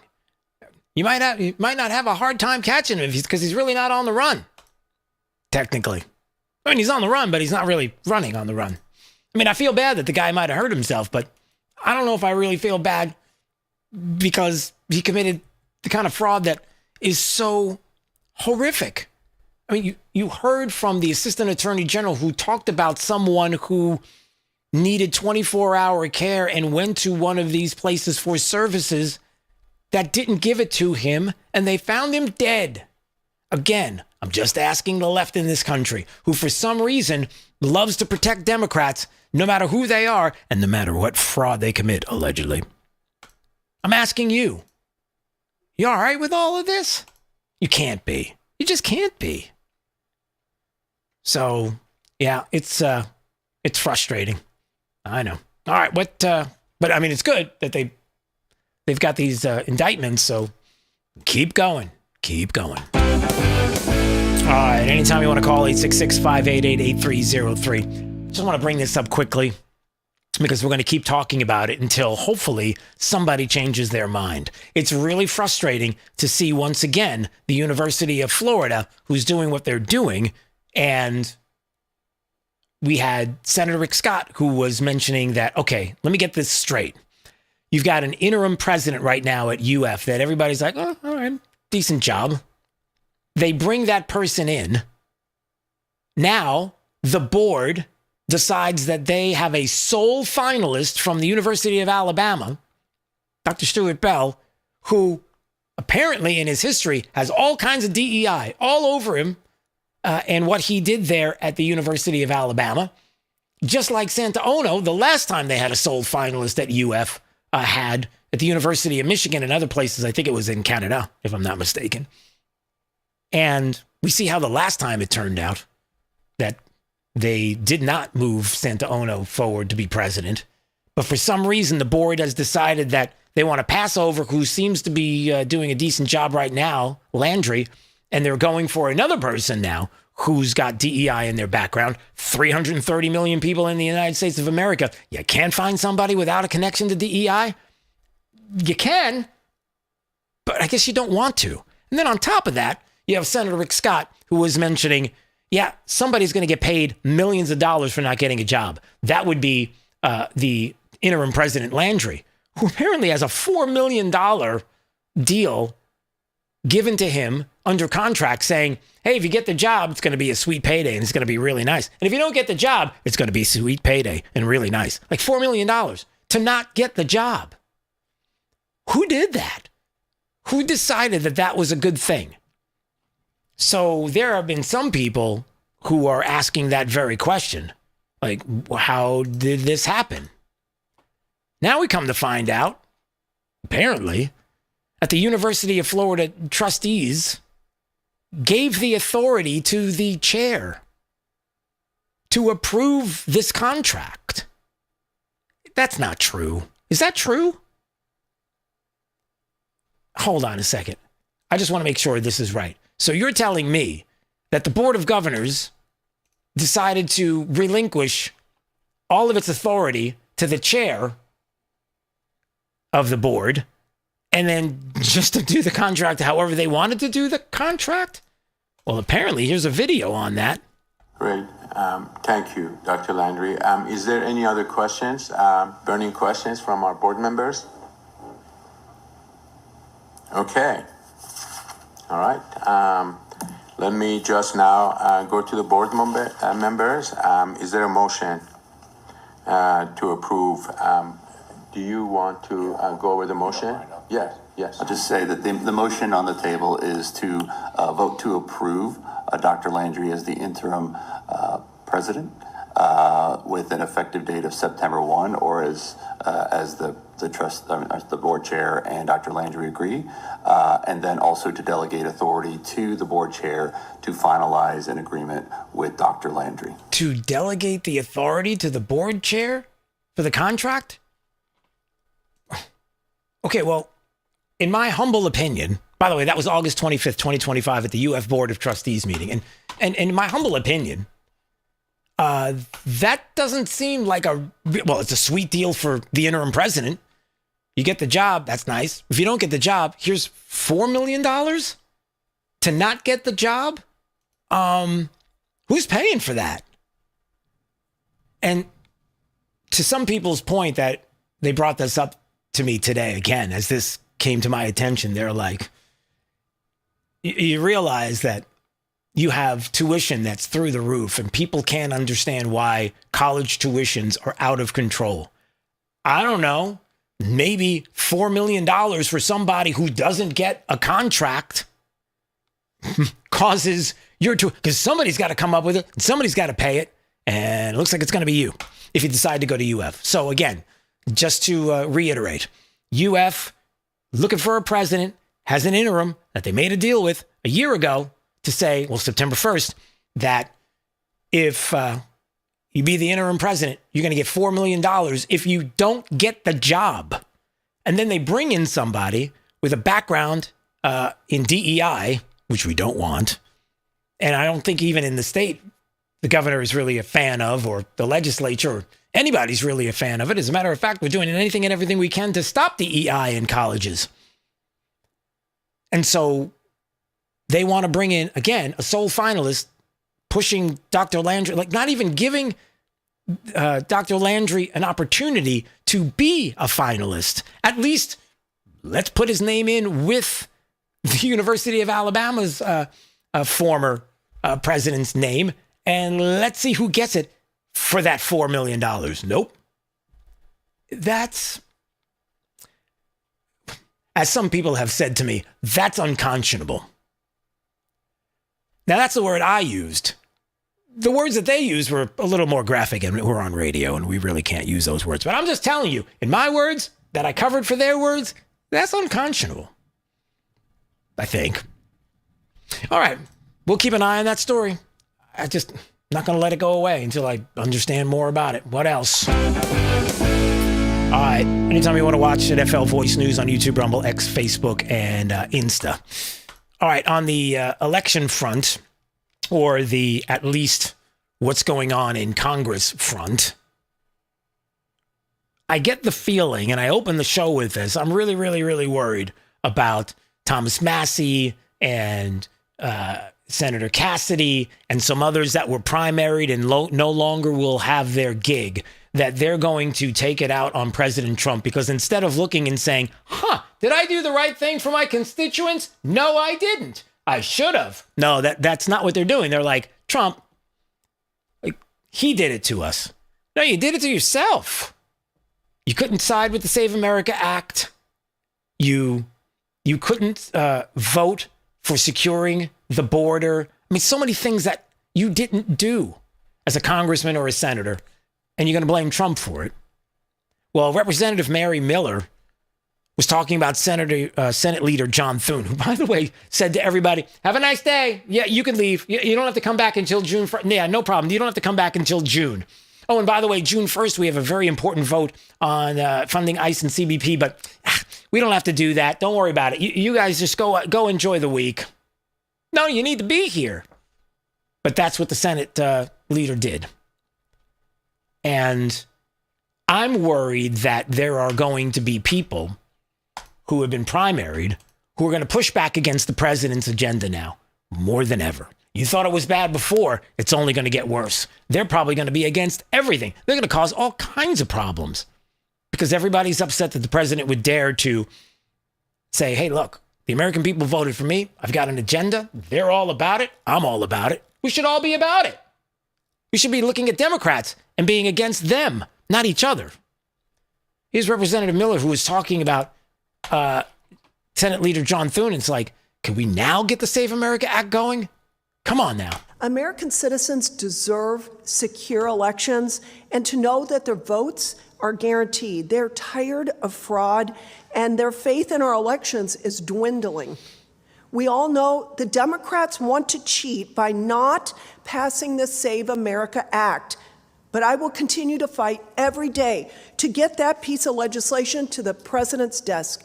In this committee, we passed H.R. 8721, the Preventing Foreign Interference in American Elections Act, that makes important changes to our election laws by prohibiting foreign nationals from funding ballot harvesting and ballot collection efforts.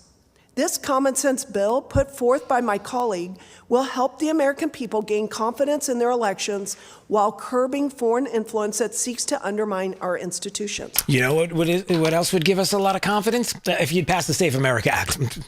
So yeah, she said that the GOP must pass not only the Save America Act, but legislation that blocks foreign nationals from funding ballot harvesting. There's a lot of common sense there. We're not getting things done. There was a time when you didn't want to nuke the filibuster, but it sure feels like we need to do it again. Well, I mean, we need to do it now, but talk about it again, but get it done now. You know what I'm saying? So that's all. I just want to put that out there. What else do we have going on here? I know there's a lot. Where else can we go?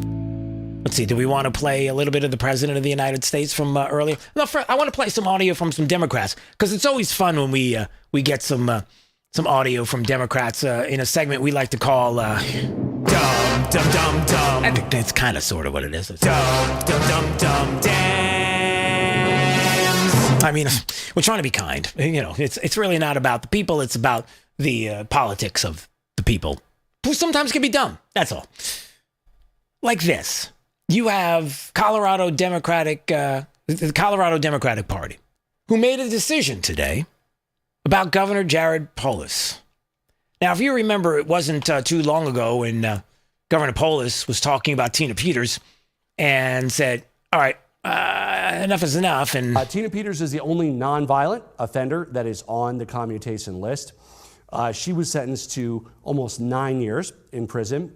And to be clear, she deserved to go to jail. She committed a crime. What's at issue here is debatable. But anyway, go ahead. How long the sentence is. And I agree with the appeals court that in the sentencing hearing, the judge incorrectly looked at and considered her bizarre viewpoints, her speech, and held her speech against her. She happens to be somebody that's espoused what I believe to be what anybody objectively would believe to be incorrect opinions. incorrect opinions. Like, it seems to be, as I'm looking at things here, that it appears as if there was some shenanigans going on in the 2020 election, and I'm not really sure that this should have looked like this. So I might want to hold on to this to show the authorities, because this looks like it's a big irregularity. Could be even trouble. And so was the 2020 election rigged? Like that kind of thing, or is it conspiracies, etc.? That is not a crime in our country. What is a crime is, along with two other co-conspirators, one got 6 months, one got parole only, accessed after a municipal election, election computers to download software for an independent audit. Download software for an independent audit. In other words, I just want to get this straight. So Tina Peters was going to serve 9 years in prison, while the others, co-conspirators, as it were. You know, it sounds so much more diabolical when you have co-conspirators who were like, we probably need to do something about this information. We need to grab this and show somebody, because it looks like there's some irregularities to the point where there may have been some shenanigans going on in the 2020 election. And I think somebody should see this. I'm just saying, if that were the case, if that's what happened, does that warrant 9 years in prison? And the answer is no. Unless, of course, you're a crazy leftist who, for political reasons, isn't that strange? Very odd. For political reasons, when you have a political opinion about somebody else, but your political opinion is the one that matters, and then you go after said person that you don't like the way they're talking and give them 9 years in prison.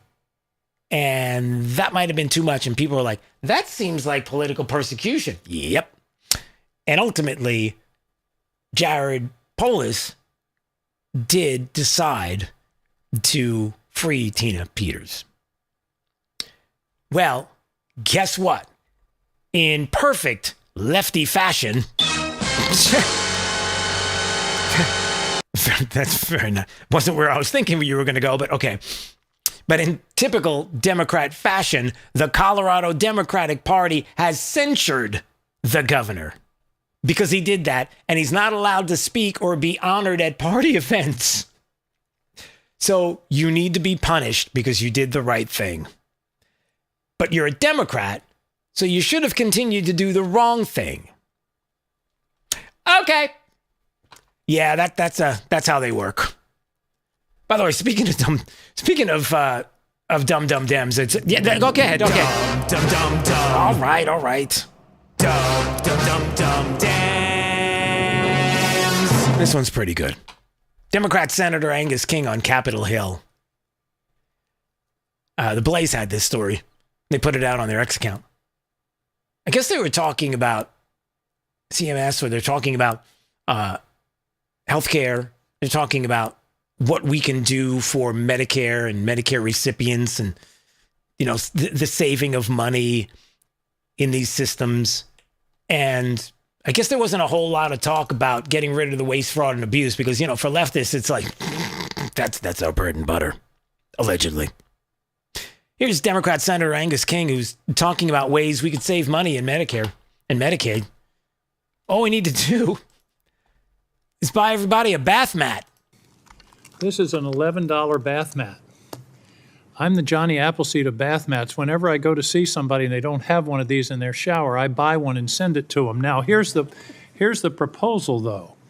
Why doesn't CMS send one of these to every Medicare recipient in the country?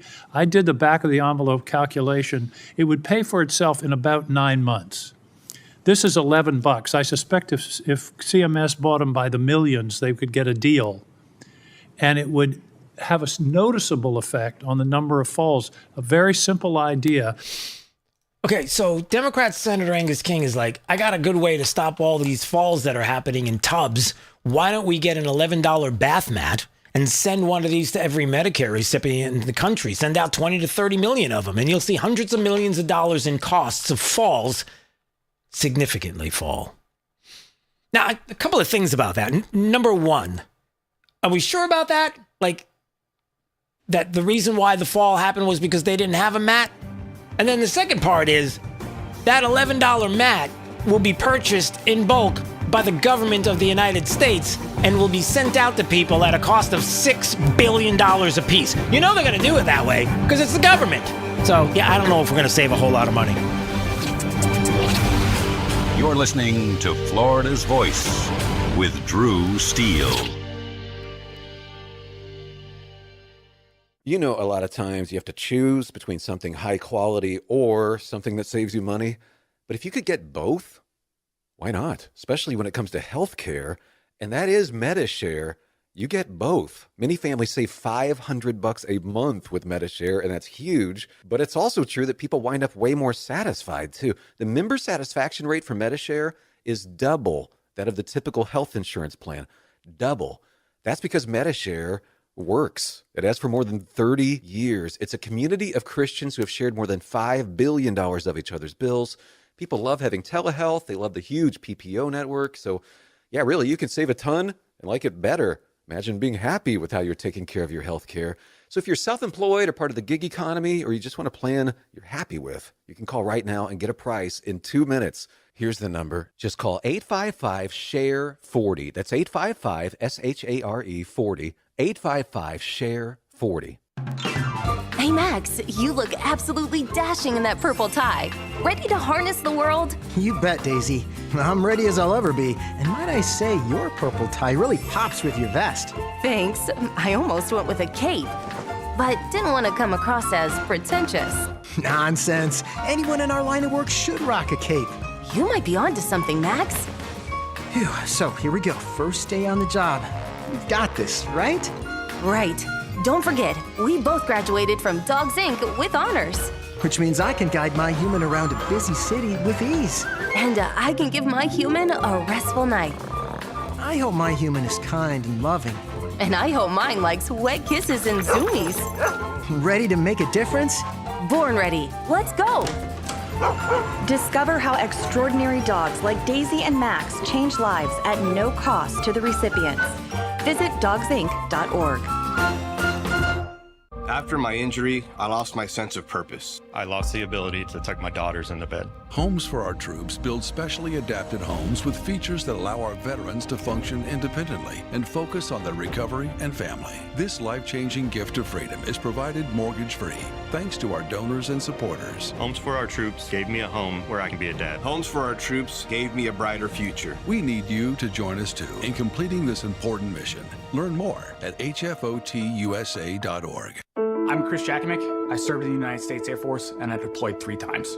Being a veteran, it's interwoven into your DNA, is really the absence of the connection and the purpose that can really drive a lot of veterans to some negative thoughts. For those who are in a suicidal crisis, the window of time to save somebody's life is very short. Our duty is to protect ourselves and protect our families, and one way you can do that is store your weapons safely. Store all your guns securely. Help stop suicide. Brought to you by End Family Fire and the Ad Council. Since the dawn of time, man and wildlife have shared a connection. And hunting traditions passed down from generation to generation have connected man to the natural world. From bow and arrow to hook and bullet, as man evolved, our link to those traditions remains.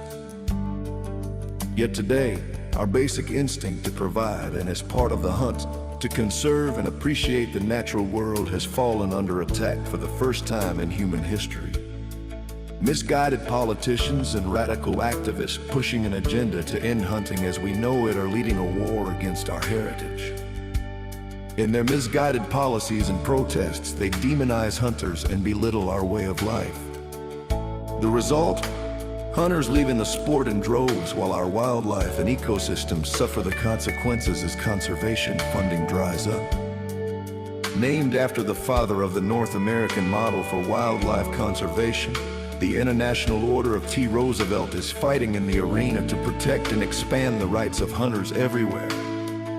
We will fight back against these forces to make sure that every American has a right to hunt, enshrined in their state constitutions. We will educate the next generation in our traditions and seek to expand accessibility so that everyone can enjoy our pastimes.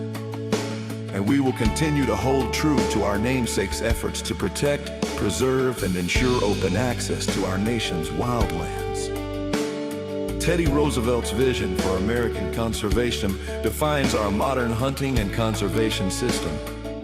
A system upheld by the idea that conservation efforts are crucial to our hunting way of life, and that hunters are crucial to successful conservation.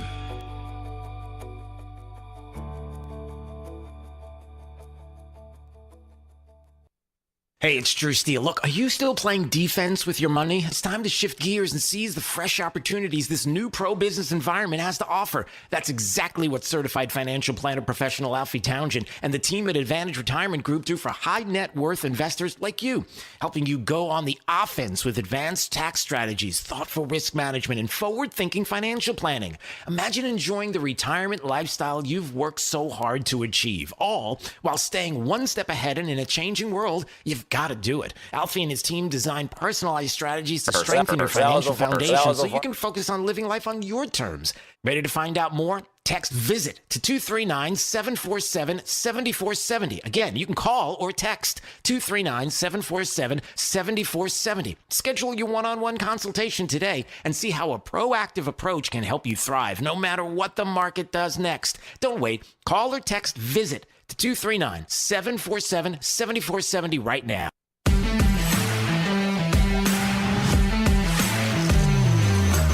Now, back to Florida's Voice with Drew Steele.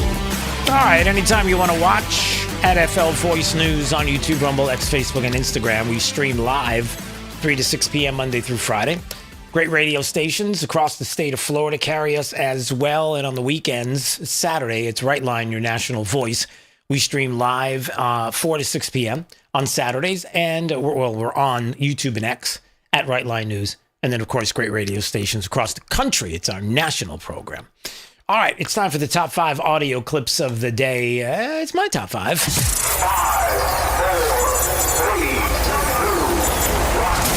This is Drew's top 5. Number 5. The fact that there is no regulatory framework from our elected leaders on how to ensure that AI is not replacing our jobs, is not harming our children, is not subverting our democracy, should be deeply concerning to all of us. Whether you're excited about AI or you're really concerned about it, all of us should be in agreement that we need some basic rules of the road. And I would prioritize those 3 things: protecting our jobs and the economy, protecting our children, and protecting our democracy. And I think we need some common sense regulations to do those things. We're not a democracy or a constitutional republic. Anyway, in case you're wondering who that is, that's Democrat Senate candidate in Texas, James Tallarico. Yeah, he's the one that thinks that God is non-binary. So you might be out right there, and you should be.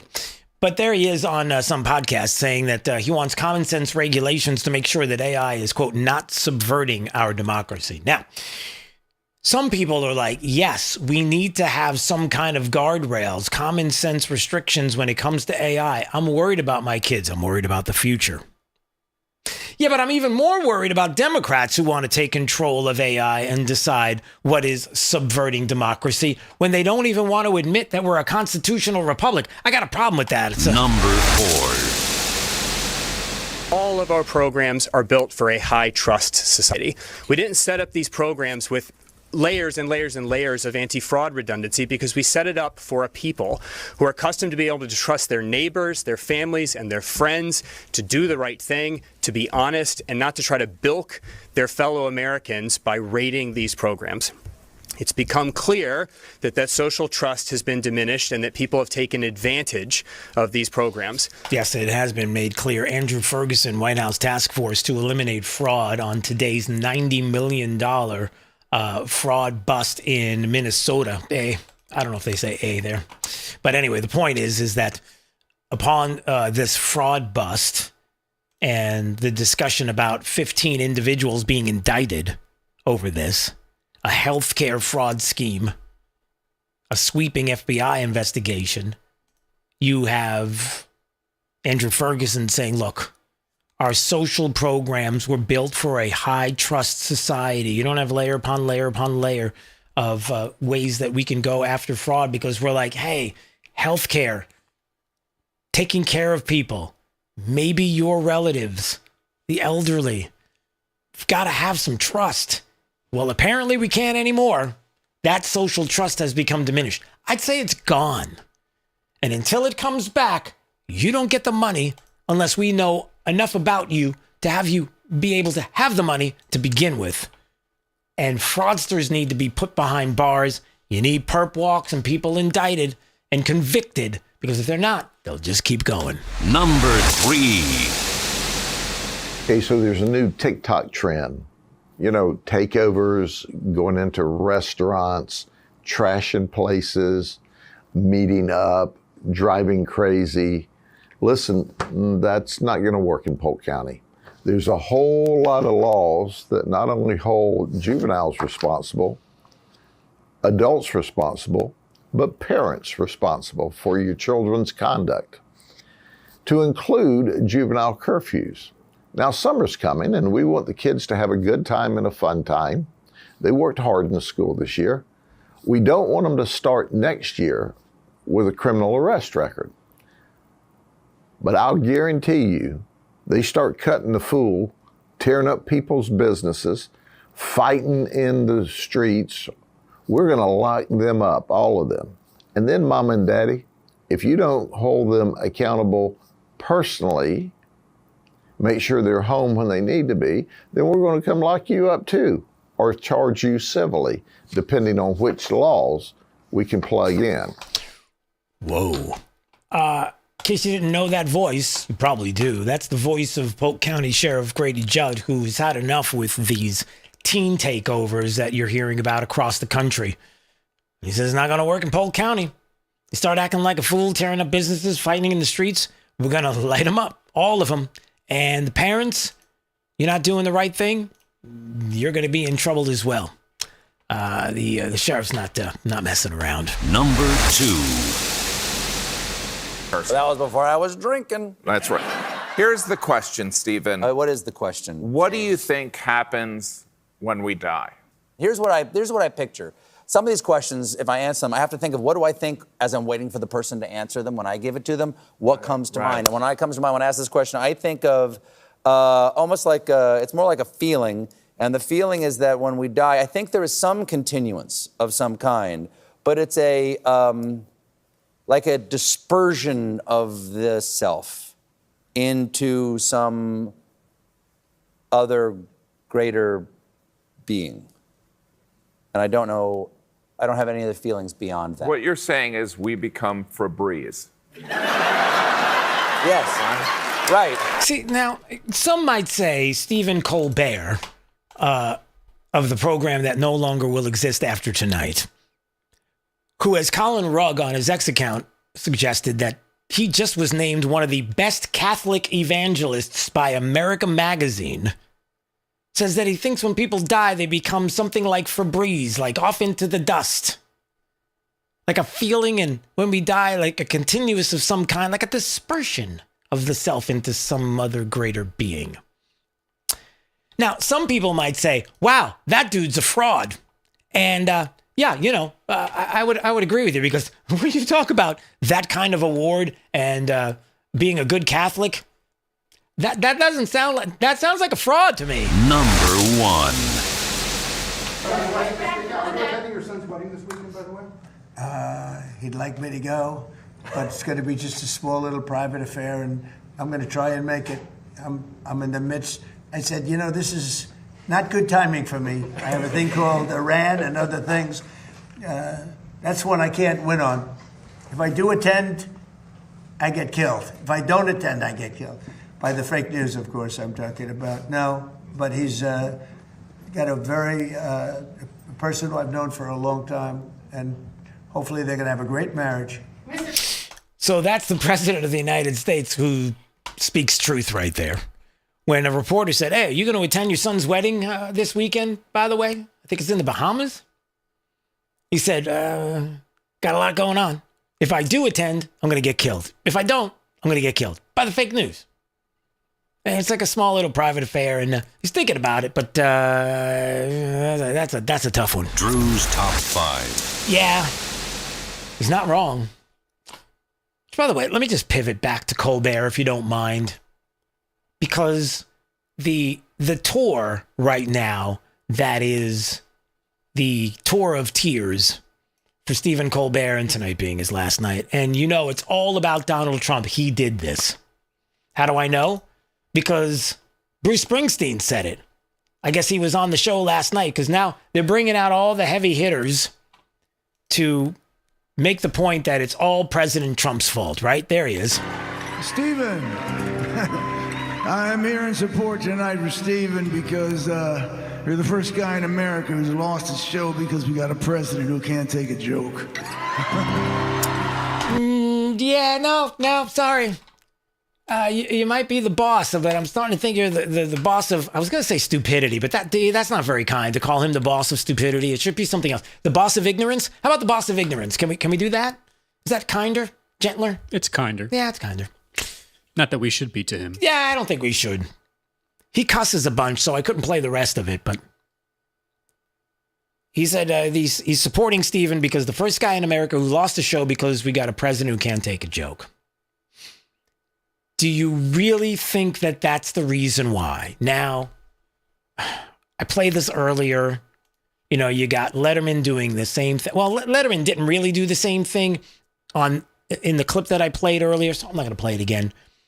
But he's sad that Colbert's going away because you used to have Johnny Carson and now you don't anymore. And it's all about being funny and losing a valuable perspective, and it's so sad that it's going. Well, people aren't watching. They're going to other places to be entertained at that hour. It's just the way it is. Oh, and by the way, for the boss of ignorance, do we have to keep saying this? Yes, I guess we do. Because I have to remind the leftists that are watching the program that are like, I love the boss. He's so right on. Born in the USA. I think that was, anyway, a different time. And a song that maybe didn't mean exactly what you thought it meant. But anyway. The show is losing $40 to $50 million a year. They're paying him $20 million to do the show. So they're like, yeah, the ad revenue's not coming in. People aren't watching. We're paying a lot of money for this. Off you go. And yes, is it true that at around the time when they were contemplating this, Colbert had the opening monologue that was on the show slamming the choice of this happening, or I'm sorry, slamming the choice of Paramount paying $16 million to Trump over a 60 Minutes interview that was terrible for the president and politically the kind of thing that isn't supposed to happen with networks, but does because they're all leftists. And so he called them out. And so then after that, they decided to cancel the show, but they were thinking about that the whole time, and they had a perfectly good excuse. Not because he was making fun of Trump. He does it all the time. It happened to be because he's losing money for the network. Okay, make it about whatever you want to make it about. But just, it's so disingenuous. I know. Whoa! I didn't want to play that. I didn't want to play that yet. I was going to play this clip, and now I don't know if I want to play it because it just scared me. Besides, I don't think I have enough time. Patricia Heaton was on a podcast recently, and she was talking about how woke people behind the scenes became. That's what's been undoing comedy and shows and the like. People were questioning whether or not things could be done because they might sound homophobic or some kind of hysterophobia out there in some way, shape, or form. And we don't want to hurt this person's feelings and we can't do that. And it's the same thing that comedians went through, if you remember, during the pandemic and during the Biden administration specifically, when they wanted to go and do jokes and they were told that, oh, you can't do that joke. You're going to be canceled. And they were. And then comedians were like, wait a second. So now I have to be censored as I'm going out to try to do jokes by people who not too long ago were fine with the act that I was doing, and now all of a sudden that changed? Well, certain people changed. Actually, politically, people changed. It was weird, but that happened.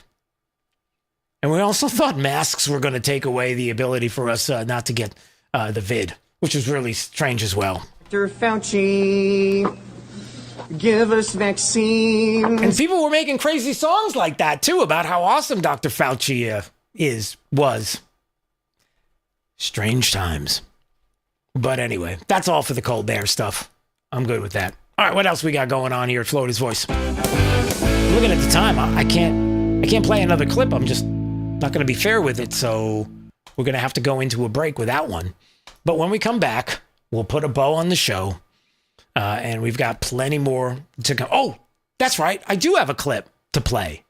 D, I promised at the end of the show I was going to play this clip from Speaker Mike Johnson. All right, stay with us, because coming up, I saw this clip on social media, and I'm like, man, what a great story.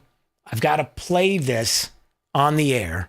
Speaker Mike Johnson in the Capitol, who had a group around him talking about John Quincy Adams. And I promise you, you're going to love this. What a story. We'll play the audio coming up in just a second. My name is Drew Steele. It's Florida's Voice.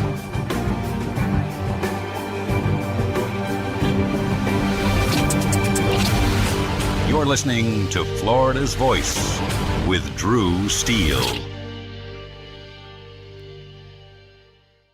Did you know VA home loans are a key to home ownership for those who served? The first moment I walked into my home, I could hear my footsteps echo off the back wall. The first thing I thought in my head was, man, furniture is going to be real expensive. The VA not requiring any down payment prior to buying the home allowed me to take that money I had budgeted to go out and buy furniture, food, cleaning supplies, pretty much everything I needed.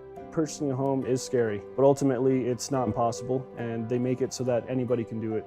To learn more, visit va.gov/home loans. For 25 years, the Library of Congress Veterans History Project has collected and preserved the experiences of America's heroes. From original letters to oral histories, these first-hand accounts bring history to life, one voice at a time.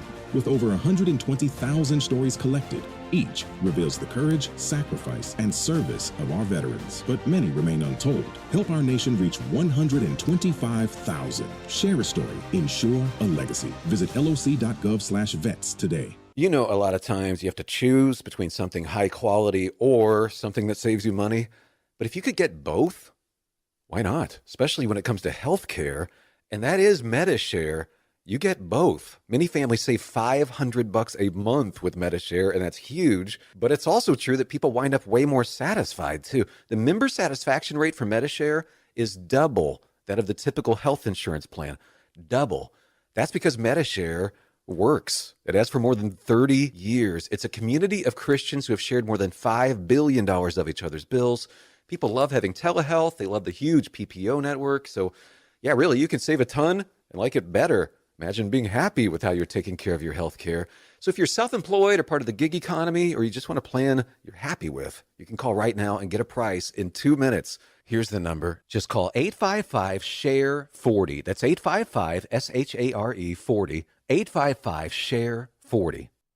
When I was 19 and I was going to shows, I was not thinking about permanent hearing loss. I wasn't thinking about tinnitus. Sometimes my kids are having a conversation with me and that ringing starts in my ear. They're talking to me and I hear their voice, but I can't focus on what they're saying. The audiologist, he told me that most of his clients are not old people. They're kids that have their earphones in. I have a lot of regret about not protecting my ears sooner. Protect your ears at all times, no matter what. It's not something you can get back. Some journeys start small, with small pause and big purpose. Look how little fly, you sweet girl. Every great partnership begins with the first step. Yeah, let's go. Guiding them through the world so one day they can guide someone through life.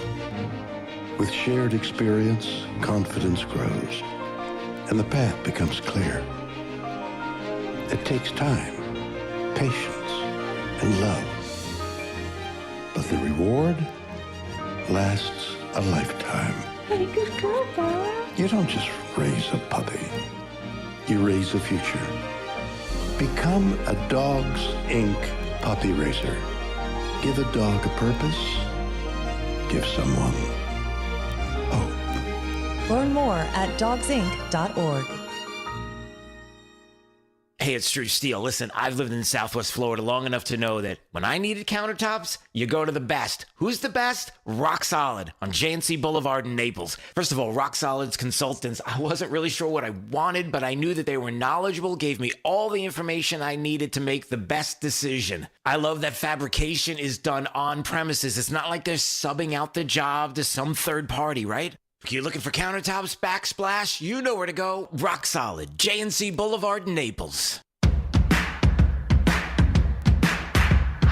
Now, back to Florida's Voice with Drew Steele. All right, we finish up with this. I love this story. I love it. It's about John Quincy Adams and the Speaker of the House, Mike Johnson, talking about this. Check this out. I'm going to just show you one thing on the way as we go to the chamber.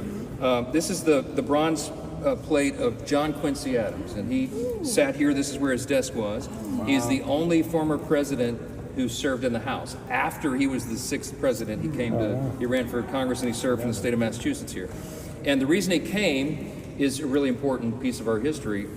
They called him the hellhound of slavery. They also called him old man eloquent, okay, because he was a great orator. But he came to Congress because he had such a deep moral conviction that we had to end slavery. And sadly, the country was not ready to do that yet. So he kept bringing the resolution over and over and over to do it. And one day on his, I think was his 13th attempt, members of Congress and others said, Mr. President, why are you doing it? What is the point? It is going to fail again. And he said, listen to me carefully. Duty is ours, results are God's, right? Mm-hmm. It's a very liberating way to live. That's exactly what the Bible tells us to do. We're just supposed to be faithful in the little thing God puts before us today, and we trust him with the rest. John Quincy Adams knew he wasn't the sovereign, but that conviction, that deep clarity and conviction that he had a huge impression on everybody around him in the country. He died right here. Well, he died in that room right there. He had a stroke. After the Mexican-American War, there was a move to push slavery further, expand it into the New West. And he was opposing that vehemently. And in February of 1848, as he was making an impassioned speech, he had a stroke and he fell to the floor. So other colleagues grabbed him and they brought him through those white doors over there. That used to be the speaker's room. Now it is the women's reading room, okay? And it's locked up tonight, but they took him, they brought him in and they laid him on a couch. The couch is still there. Reupholstered, but it's still there. And he fell into a coma and he lied there for 2 days until he passed. He died at age 80. His wife was by his side. He had one of the longest careers in American politics in history because he was made an ambassador overseas when he was like 14 years old, right? Wow. He was John Adams' son, of course.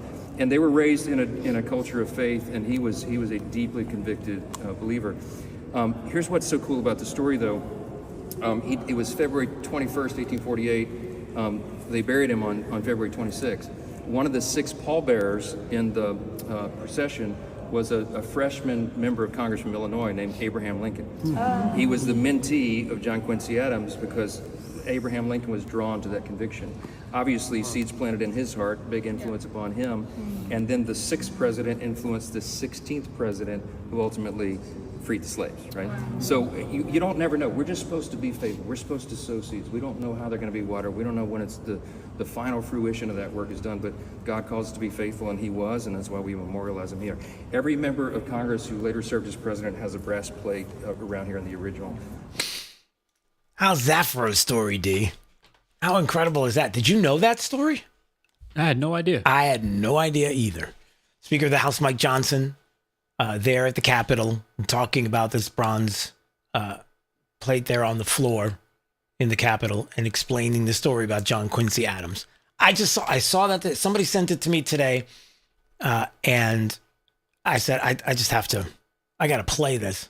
I don't know why. It was just, well, I know why, because it's an incredible story. And I just loved hearing it, so I thought I would share it with you. It's very, very cool. Really good to hear. All right. Anytime you want to watch it, FL Voice News on YouTube, Rumble, X, Facebook, and Instagram. In just a couple of more minutes, we finish up the program, and right after that, the podcast goes up. So if there's something you want to relive, I don't know how you want to listen, you missed something, you want to go back, Florida's Voice with Drew Steele, the podcast, Apple Podcast, Spotify, wherever you get it. And then, of course, on Saturday, we'll be back right here for Right Line, your national voice. And that streams 4 to 6 p.m. every Saturday afternoon live, so you'll never miss any breaking news. And you can watch at Right Line News on YouTube and X every Saturday. All right, that's going to do it. We will see you tomorrow at Friday-lujah. Hopefully it will be a happy day tomorrow. My name is Drew Steele. It's Florida's Voice.